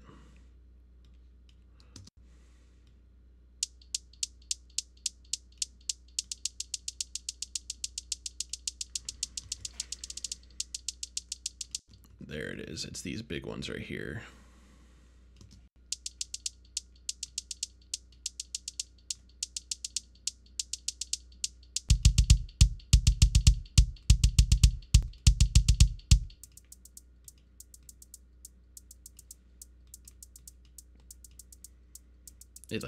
It's so fast that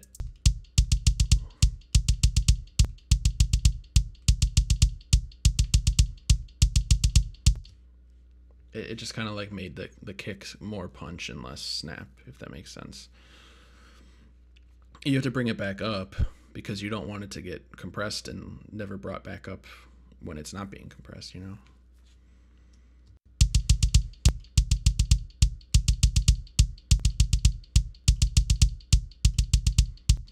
Another good way to use this plugin is controlling the low end of a guitar. You could probably find like 800 videos about it. It's called the Andy Sneap preset. It's a good way to keep the low end of your guitar controlled.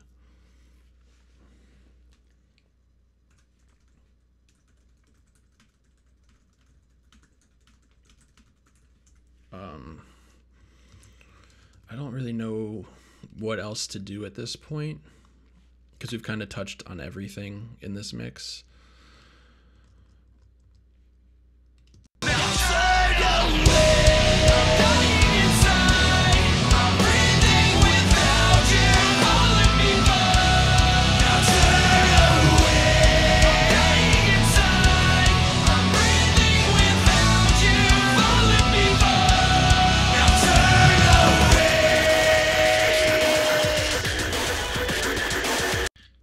I know one thing, the toms aren't cutting enough. So we just gotta find where the guitar is drowning out the toms.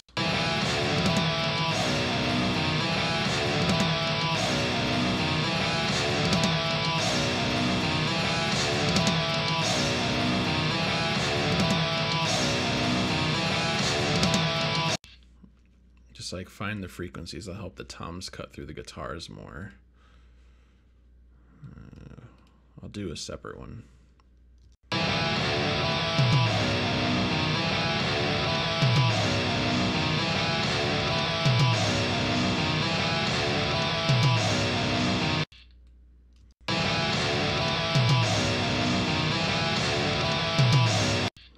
That's a lot of compression.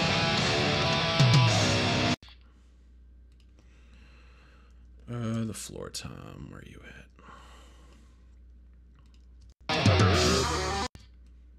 No, that's not a good spot.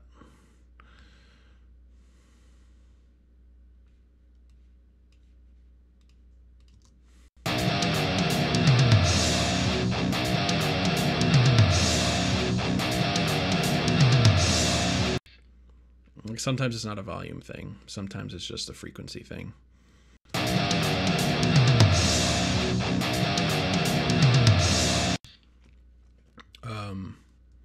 That was another big mistake I made when I was early in my mixing, like before I mixed YouTube videos or anything like that. Just getting the understanding of when it's right to turn something up or when it's necessary to just find the frequencies that are going to help it cut more. Because if I turned this whole thing up by 6 dB, it would just be way too loud. But just turning up this area of the EQ up by 6 dB, it's, you know, it's providing the same effect, but only in the area where it's needed.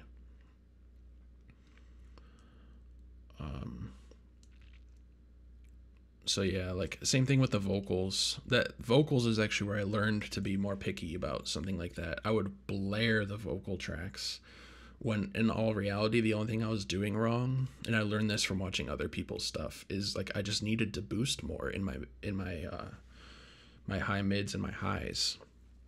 Because if I turn the whole thing up, I'm just gonna start subtracting with my EQ. I'm gonna take out the low mids I don't like. I'm gonna take out the low end I don't like, and that's just gonna make the whole vocal track sound thin. So it's like, when do you get additive and when do you get subtractive? You get additive when something just needs to cut through more. When do you get subtractive? When you need it to be loud, but it's adding too much to a certain part of your mix. Like a good time to be subtractive is when your kick is fighting your bass. Somewhere the bass is going to need to get cut. So we can even check that right now. Like, are the bass and the kick, are they fighting each other?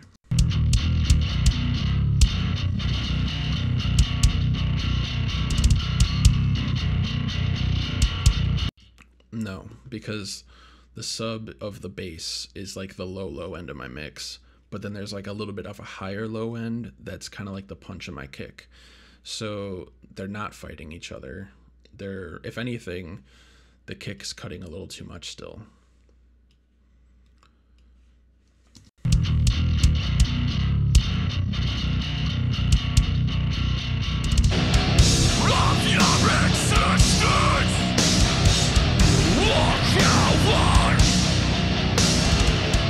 In the face of regret,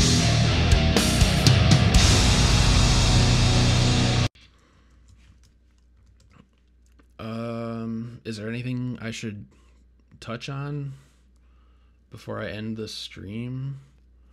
I'm not really going to get too much into mastering or anything like that, because like I explained in the last 10 stream, anything mastering I do is going to be over here, and you guys aren't going to hear it because it's a separate output. So I can't really do anything as far as like the master. I'm definitely going to, like, while I wait for someone to tell me to do something, I'm going to try to make the snare sound bigger.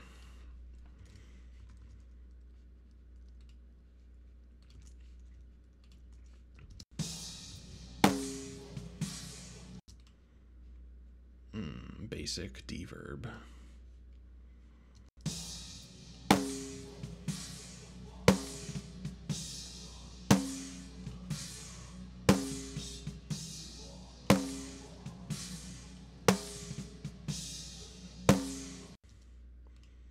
I like the decay, I don't like the EQ, the reverb.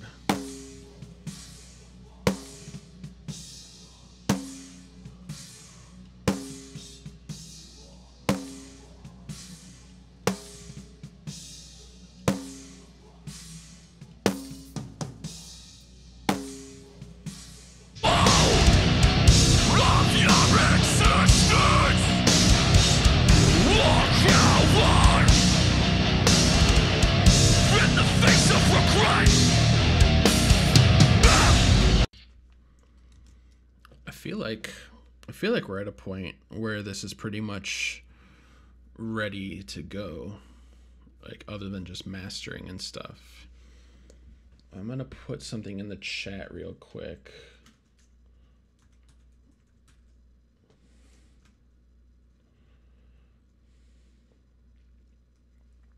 Yeah, absolutely.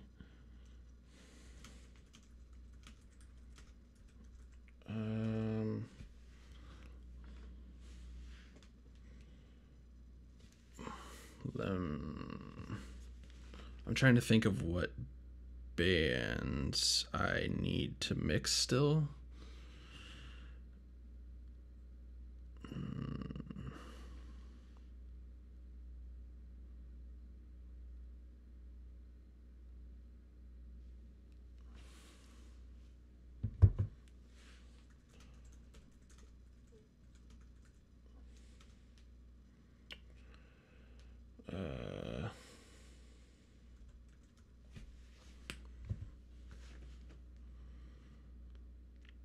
Sorry.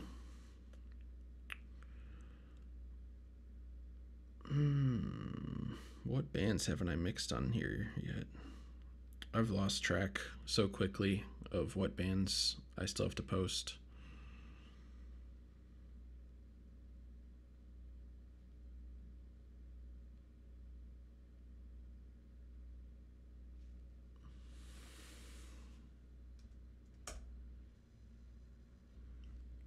I'm only putting that in the chat because the chat is still going to be here when I'm done with the stream. So I feel like I know what everyone's going to say, but I figured I'd ask anyways.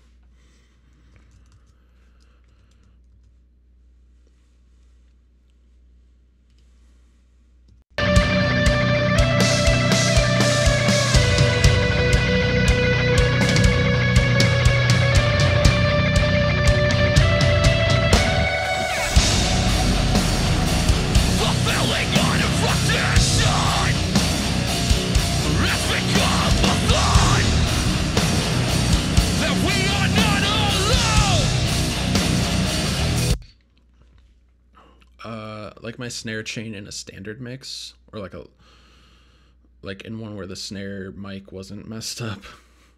You mean? Or do you mean in studio? Because I mix in studio way different than I mix when I mix live tracks.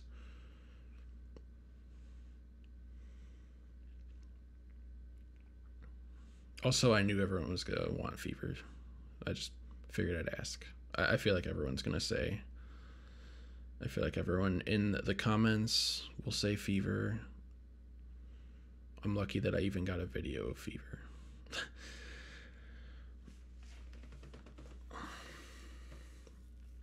For studio, all right, let's pretend.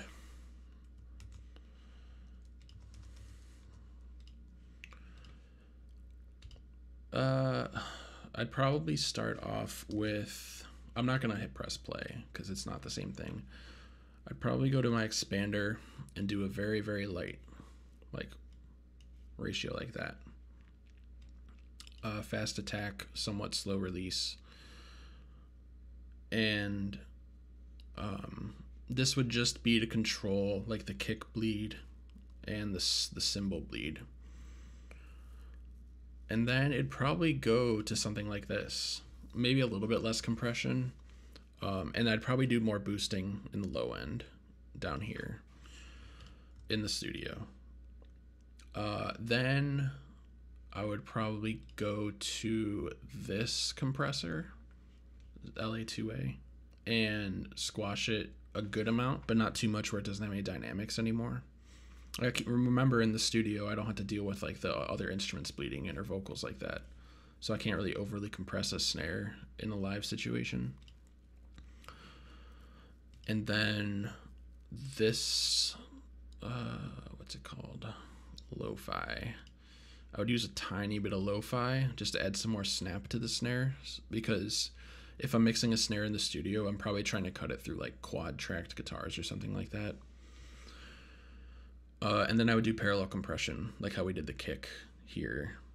And there might even be like some slate samples under it or something like that.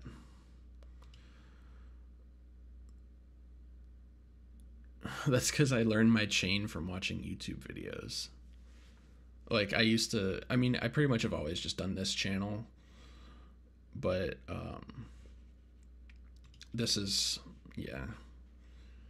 You see enough people mix snares, you kind of catch on that everyone kind of has similar tricks. I have always loved the LA2A plugin on snare. You squash that thing so hard through that plugin and it just punches.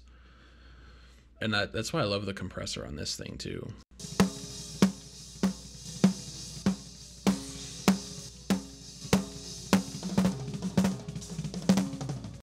I'll forever be perplexed as to what happened with the snare mic at this show. But I think that's it for this stream. I can sit here and tinker with things all day, but I don't think it would actually make too much of a difference, and I don't see myself doing much more before I go to the final. We kind of got the tracks where we wanted them. Gear blew up on stage. No fires, no amp fires, no. I've seen someone's amp die, but like it wasn't like dramatic. There was no like smoke or anything like that. We don't get a lot of idiots these days. We're kind of at the point where we get to have cool shows most of the time, and nothing crazy like that.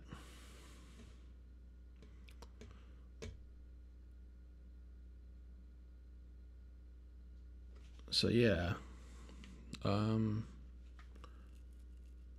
have Ghost Key tracks to mix, but there was no bass. I don't know what happened. Is it the bass amp that died? Because I recorded them for my channel and there was no bass for some reason.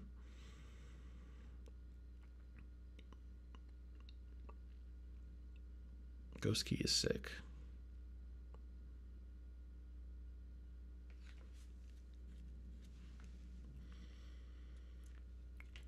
Yeah, I'm just gonna listen to the tracks one more time before we get to ending the stream. Yeah, I'm probably gonna mix Ghost Key off stream and do bass, just by like bringing up the low end of all the mics. Maybe they forgot to plug the DI in Cleveland, which means I forgot to plug the DI in, because I was their sound guy.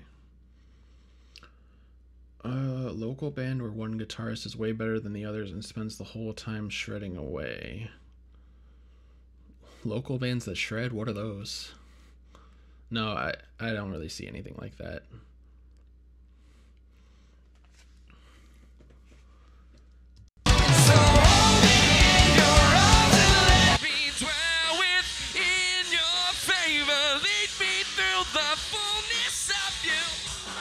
Right now!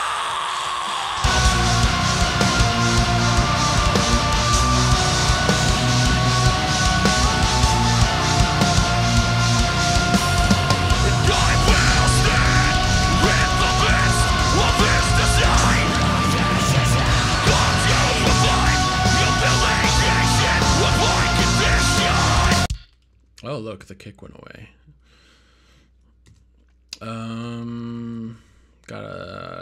That might be the only time in this whole set where he went like death metal fast. So let's find that.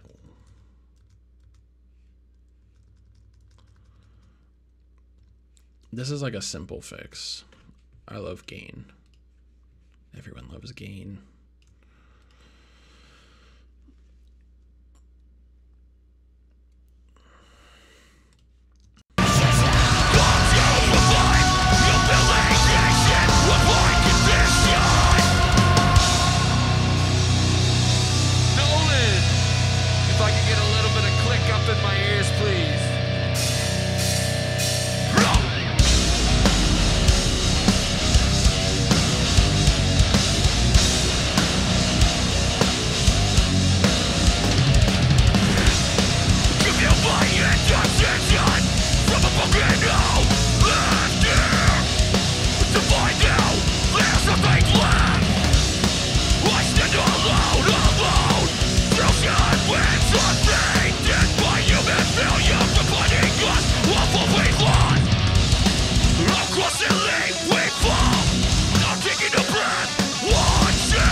I think this sounds pretty close to done. I'm liking the chat though. That's why I haven't ended it yet. I think it's been kind of cool. Dude, who doesn't play to a click? I feel like everyone plays to a click now. You kind of have to.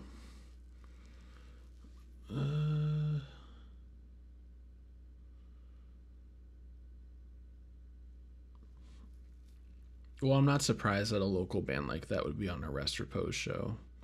Cause like if you're watching everyone who's in that band's YouTube channel, you probably have 3 guitars without headstocks and 4 XFXs.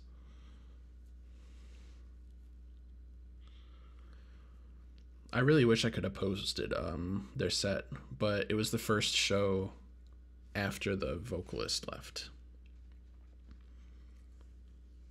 So there was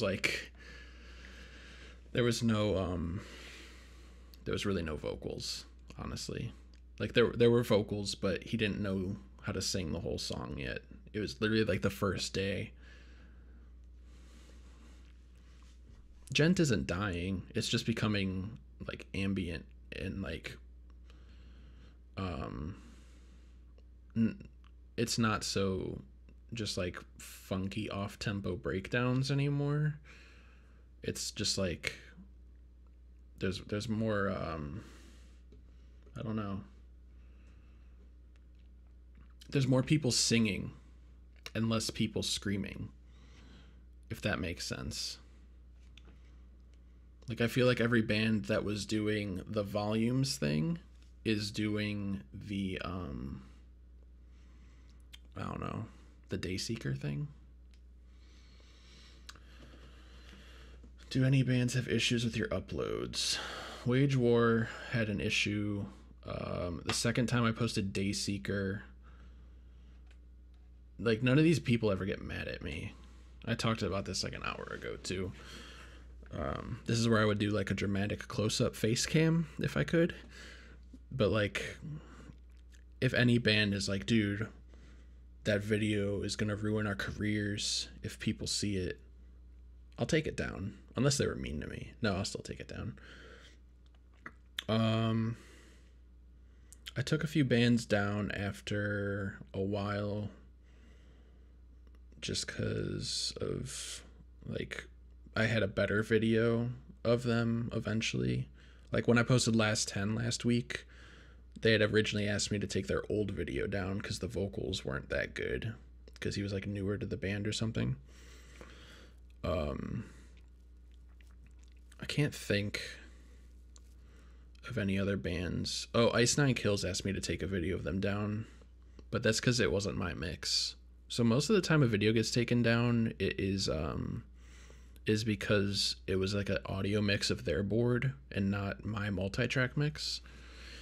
So that usually doesn't go very well. Like, I wouldn't be surprised if someone from Escape the Fate called me tomorrow and said, hey, can you please take down that, because it's not, it sounds different when it's like a board mix rather than a multi-track mix. My dream band to mix live. Oh, man.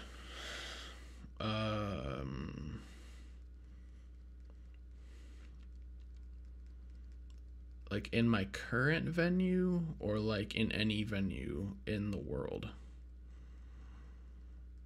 Like, band that I want to play the Foundry, or band that I wish I was on tour with?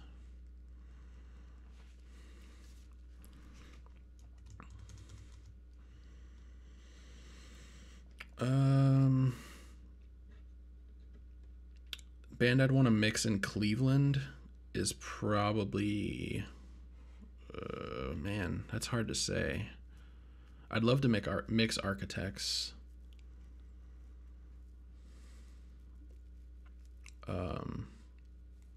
But I'd also love to mix like Citizen or something like that too. I don't know. Those are like bands that would play like at our level of venue. Well, Architects is probably too big for us.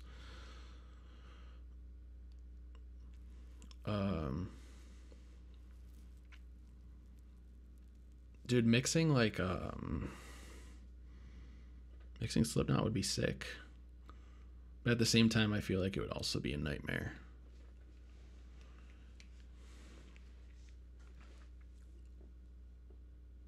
If I could mix any band on a tour, it doesn't fit my channel at all. But I feel like mixing like a band like Dave Matthews Band would be sick, because there's like a lot of instruments. Or like mixing like Contortionist would be sick. There's a lot of bands out there that like, I don't know. I feel like mixing is just like mixing, you know? You can only get so much of a dream mix gig if you think about it, because if you're on tour with people, I feel like it's not so much about the fact that it's like your favorite band. You just kind of want people who have cool personalities and good gear. I feel like my best mixes have always been people who are super chill. Like, people who were friendly to me, and then I enjoyed mixing because they were cool people. I kind of lost track of my train of thought.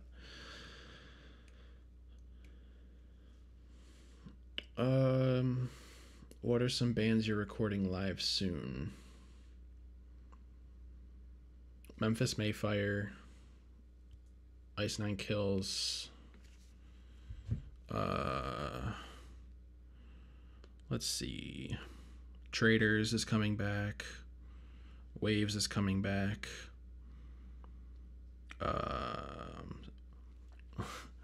Silent Planet, Kubla Khan, Stray from the Path are all going to be there in a few weeks.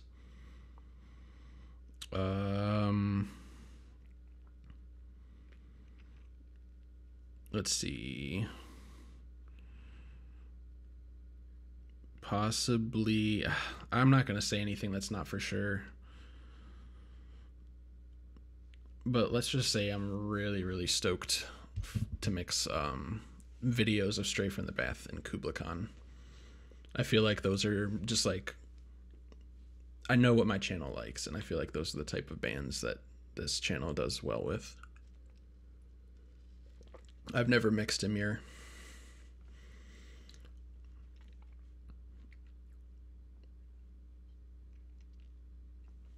Yeah, we're getting Traders on a headlining run.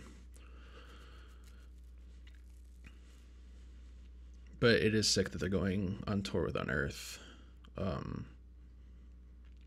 My buddy Cameron's playing bass for Traders for both those tours. So I'm super jealous that he gets to go on tour with Unearth. Mixing Unearth would be sick. We were supposed to have Unearth play at the Foundry a long time ago, but some stuff happened.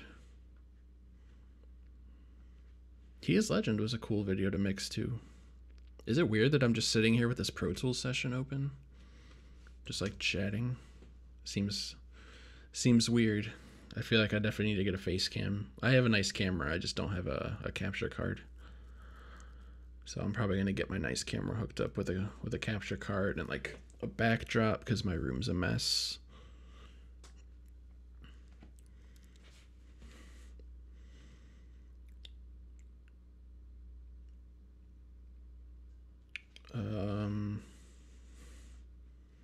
Anything else?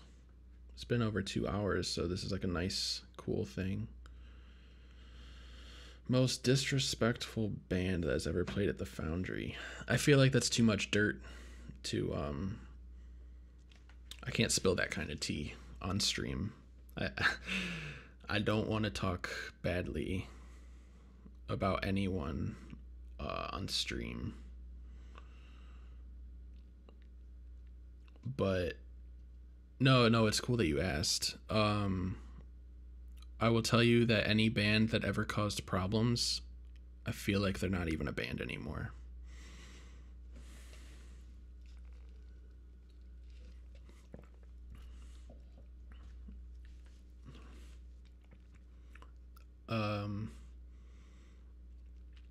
Yeah, I don't know. Like,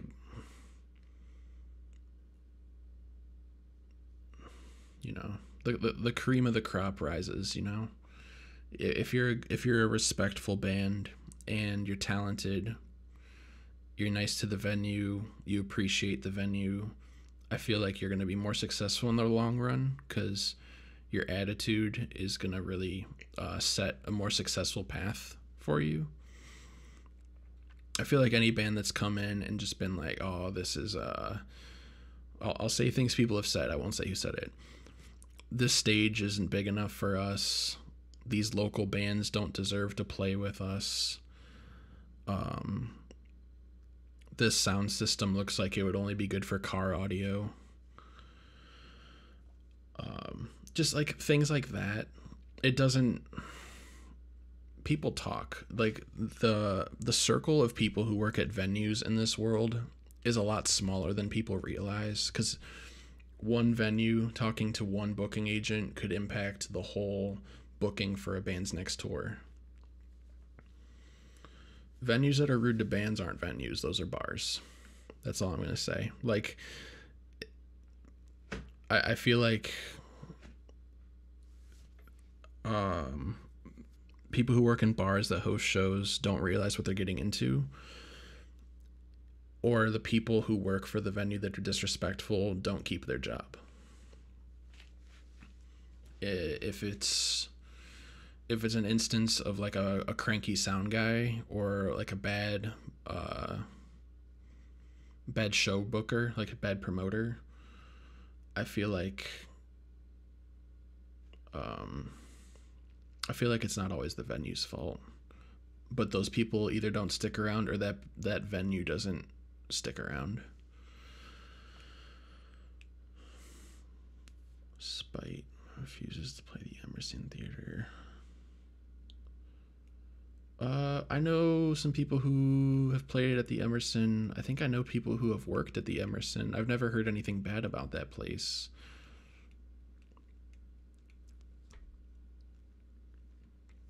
I don't know.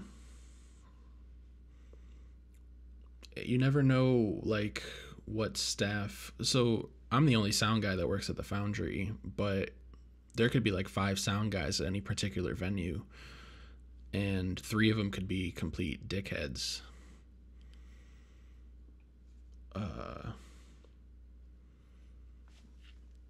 people have bad stuff to say about the Foundry too, though.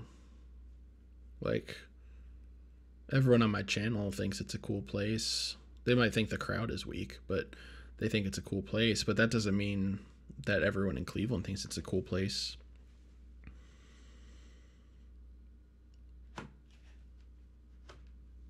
But see, Daniel, that's how the Foundry used to be. 5 years ago when I started working there, it was a homemade sound system. We didn't have any good gear. It is a very tall venue. It just kind of requires the right people to turn it around. We got new management, new ownership. I took over sound. Like, it was just like a completely new staff.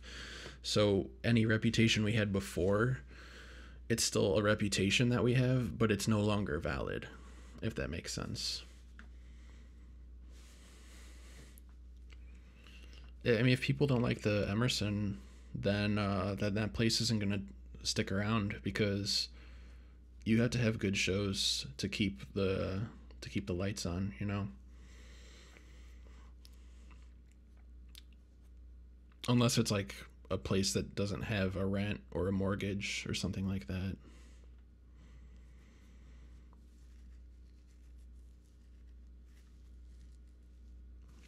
It's all about vibes, man. I've played at like pizza places and like weird, creepy, abandoned schools, and like they're not even real venues, but they're so fun. Oh, we have a bar. We have food even. We're like one of the few venues that has like homemade food and stuff.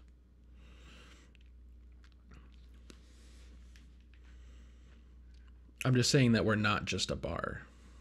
Like, we're a music venue first. We're not open 7 days a week as a bar. We're open 2 days a week as a bar because we have food, and then we're open anytime there's a show. So some weeks we might only be open 2 days because we don't have any shows that week, but we have food. Some days, like the last 2 weeks, we had shows every single day, so we were open 14 days straight.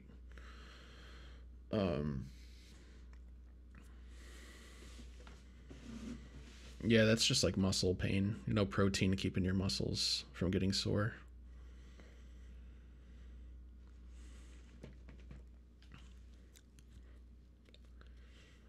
This is very interesting. I wonder if I should trim the last like 30 minutes of this off when I post this, or if I should just like leave this random chatting in. Because like this stream will become an upload. But it's cool that like you guys have been hanging out. I honestly didn't think that streaming after 10 p.m. was a good idea.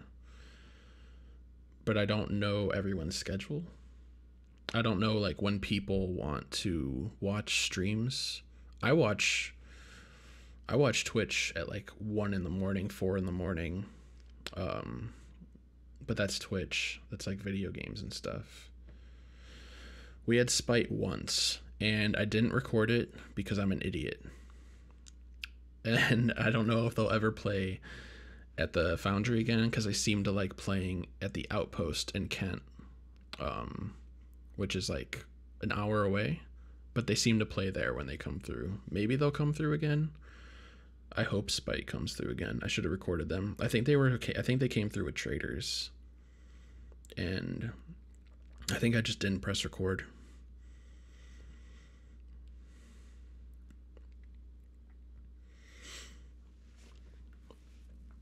Yeah, see it. This is cool. I feel weird because I don't have like a face cam or anything like that. So it's kind of like it's kind of just talking to a screen. You talk to this Tom roll, I guess.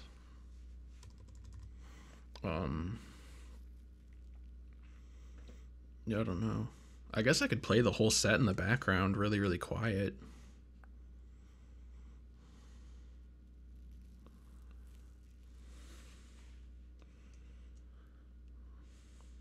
Yeah, see, the only set I got to keep from that show was Traders. Yeah, it was Traders. If I play the set like minus 30, can I still be heard over it?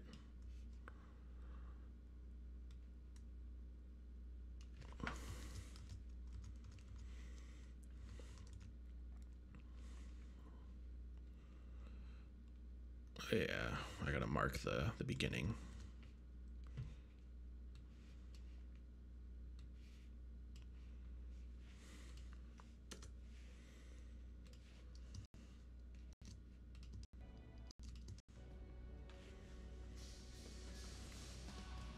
Can you still hear me over this? This seems lit.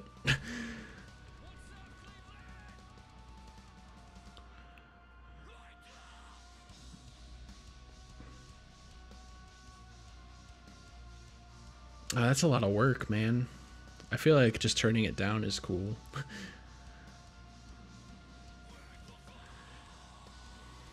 I know what you mean, though. I feel like I should make like a whole video just about sidechaining. I feel like this whole stream was about sidechaining. The only thing I didn't do was sidechain the bass to the kick. Yeah, at least this isn't like dead silence and stuff like that. I was wondering if I should be doing the live streams on Twitch instead of YouTube, but there's already like 6,000 subscribers here. And I feel like YouTube would also, or Twitch would probably shut me down for copyright, because I feel like every time a streamer plays like a Drake song on stream, they get like in trouble.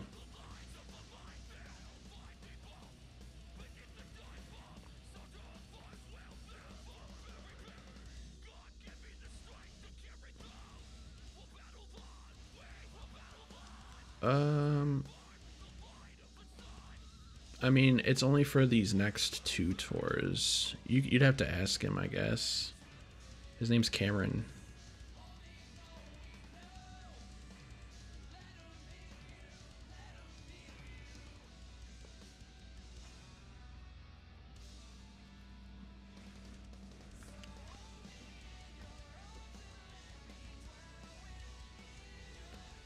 Yeah, Twitch is cool. I feel like if I was on Twitch, I'd be doing it for... It would suck to say, but like it's more monetary gain to be a Twitch streamer.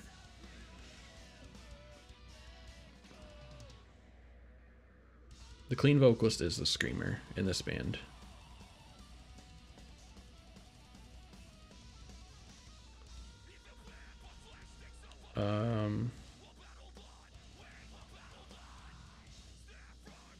Yeah, this mix sounds sick at low volume, which is good. Yeah, I don't know much about that side of Twitch.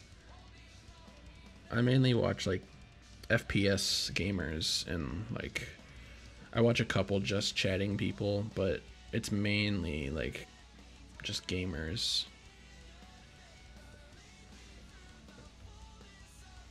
I feel like I can be on Twitch and YouTube at the same time, but once you become a Twitch partner, you can't stream on YouTube. And then it would be like, how do I get my YouTube viewership to Twitch?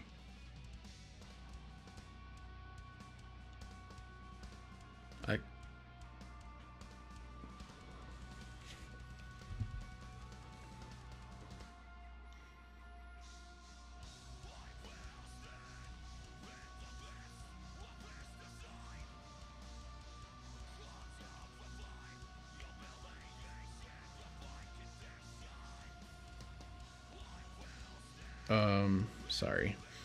I forgot that I had a phone. Yeah, switching to Twitch probably isn't worth it. I agree. I think as long as YouTube stays at least no worse than where they're at now, because viewership is down on YouTube for everybody. Like, I know I'm not a big channel. I only have like 6,000 subscribers, which is amazing, but it's not a big channel.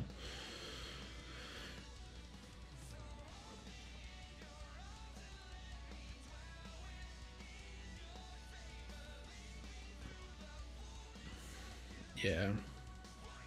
YouTube's got issues, though. If it wasn't owned by Google, I think someone else would have taken over.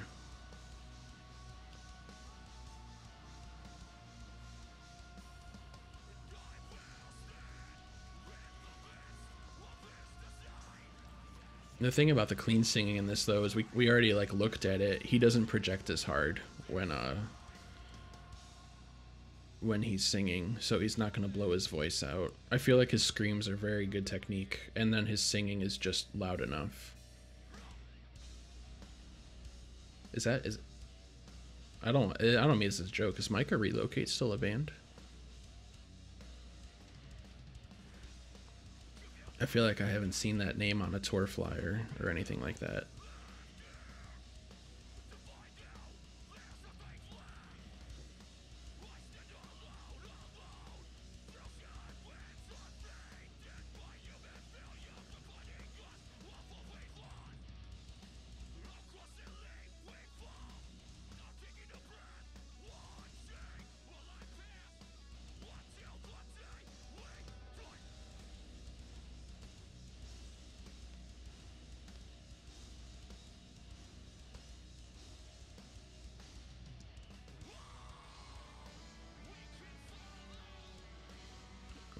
Okay. Yeah, I know when bands do stuff like that.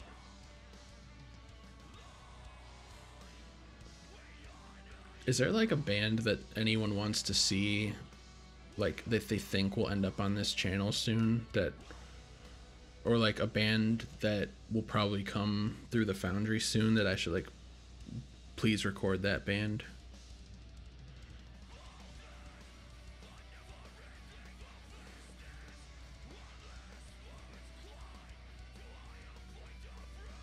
Wait, how'd you find this channel?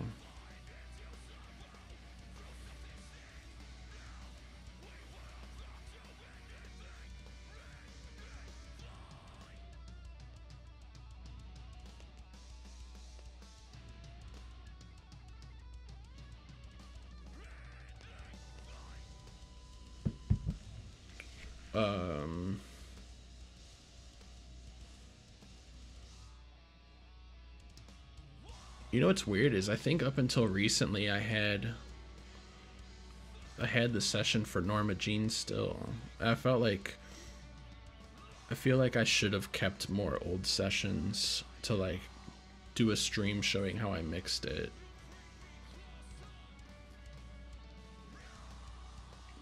Cause like I have a folder that used to be full of audio from all these.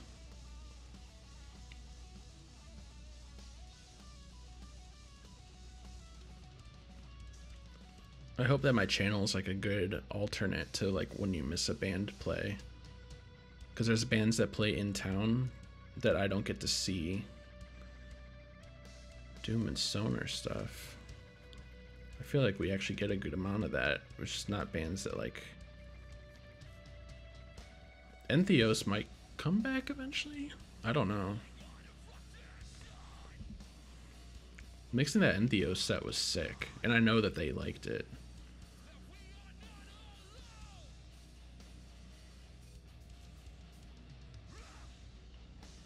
I don't know if you guys know who Vane is, but I'm gonna be posting a video of them soon.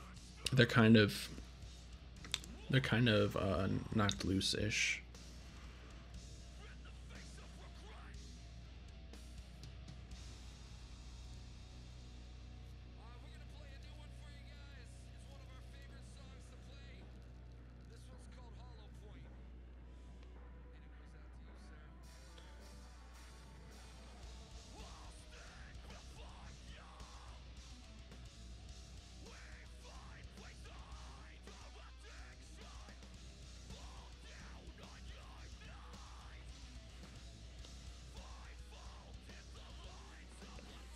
Yeah, so like the booking for the Foundry gets done mainly through a company called Bravo Artist. Hooligan, I'm gonna mix Vane on stream. I think I'm gonna mix every band on stream. I think the pattern of doing like stream upload is probably how this channel is gonna go from now on. Except I have a few shows where it's board mixes and I'm not gonna do those.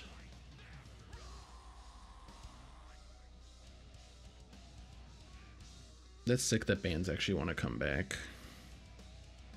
Like we had We had a band come through last week called Shame Spiral.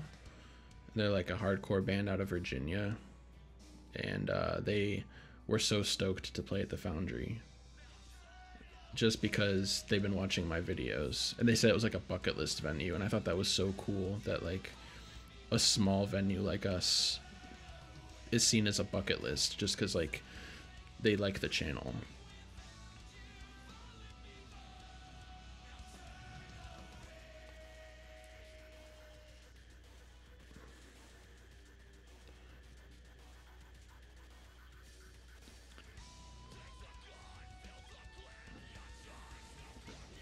Yeah, I don't think they'd ever play at the Foundry though. We Came as Romans. I think they're too big for the Foundry. I mean, I know we had like Bless the Fall, but I think Bless the Fall is a little bit more passable in a smaller venue. I mean, I saw We Came as Romans in a venue our size in 2007 or something like that. So looks like we might get Landon Tours solo stuff.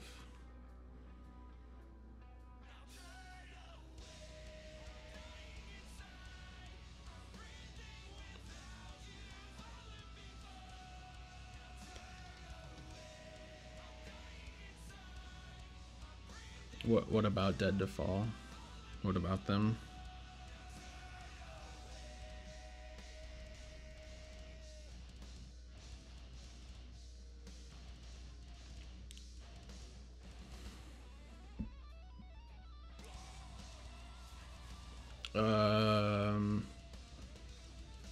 Most bigger shows you've seen on my channel probably had like 200 people in it. We had Landon solo once, I just didn't record it. They had their own board. It was an analog board or something like that. Yeah, you never know who we're gonna get. One of our booking people, he's got like more connections with like bands that have been around for a long time. Like he knew War of Ages vocalist for a long time.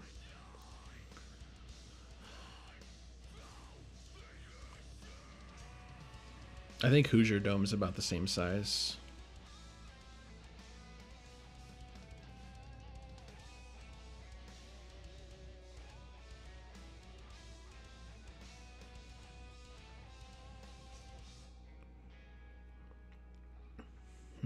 That'd be sick. I'd love to have We Came as Romans come through. They've always been like a band that I enjoy listening to a lot.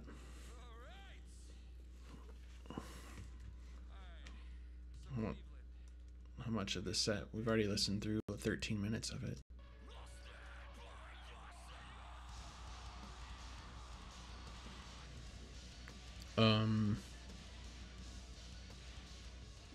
Yeah, I don't know. It's weird. Like, I think there's a lot of bands that like I'll never think like, oh man, I can't believe this band is playing here, because we've had shows that were already too big for us.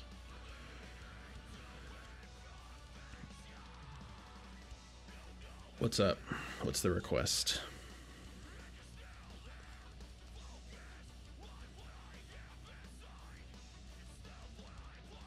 Yeah, We Came as Romans are cool guys.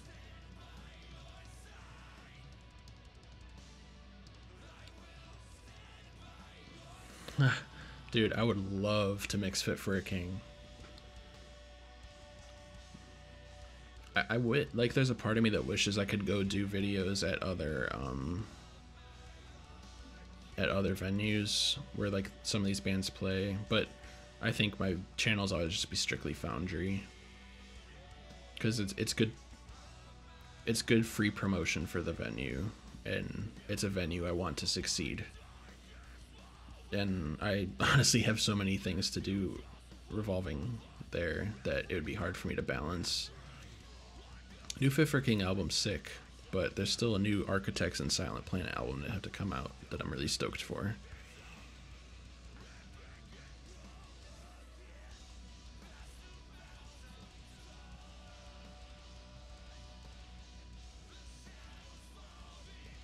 It's crazy, the bands that have played at the Foundry that I wasn't able to record because I wasn't doing it yet. Like it would be so cool to go back in time and record a lot of these bands that came through. I just wasn't doing the video thing yet.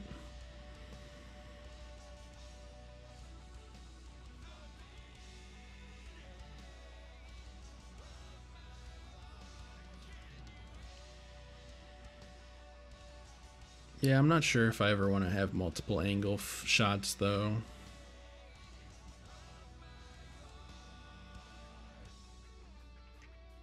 Oh, that's like a bucket list thing for me, is to mix like a live album / live DVD that gets like released, like how bands used to do, like live DVDs. I don't know if they still do it because YouTube's a thing. Like it'd be sick to do something like that, like a label released live album. I think one day, I think I can do it one day. I think it's something that if this channel gets big enough, people will maybe notice. I think I'm better at mixing live than I am at mixing studio, which is weird because I always thought I was gonna be a studio guy. But I think it's worked out pretty well that I've gotten a good knack for mixing live tracks.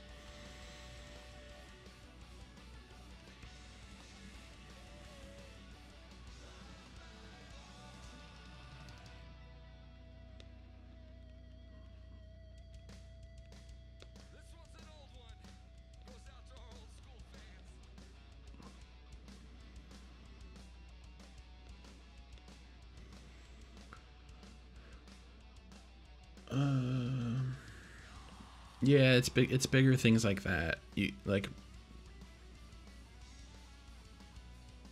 Why'd the guitar just get really weird on the left side? Sorry, I got distracted by the mix.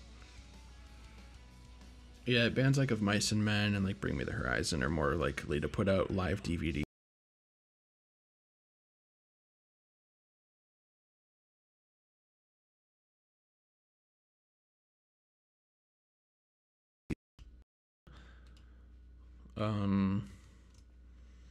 I think Pro Tools wants me to stop,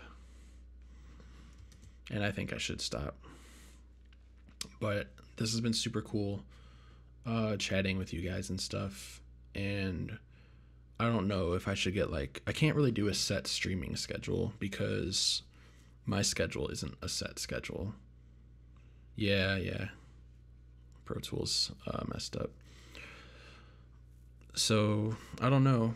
I definitely want everyone who wants to watch live streams to follow my Twitter, because that's going to be the best way to see when I'm going to stream next.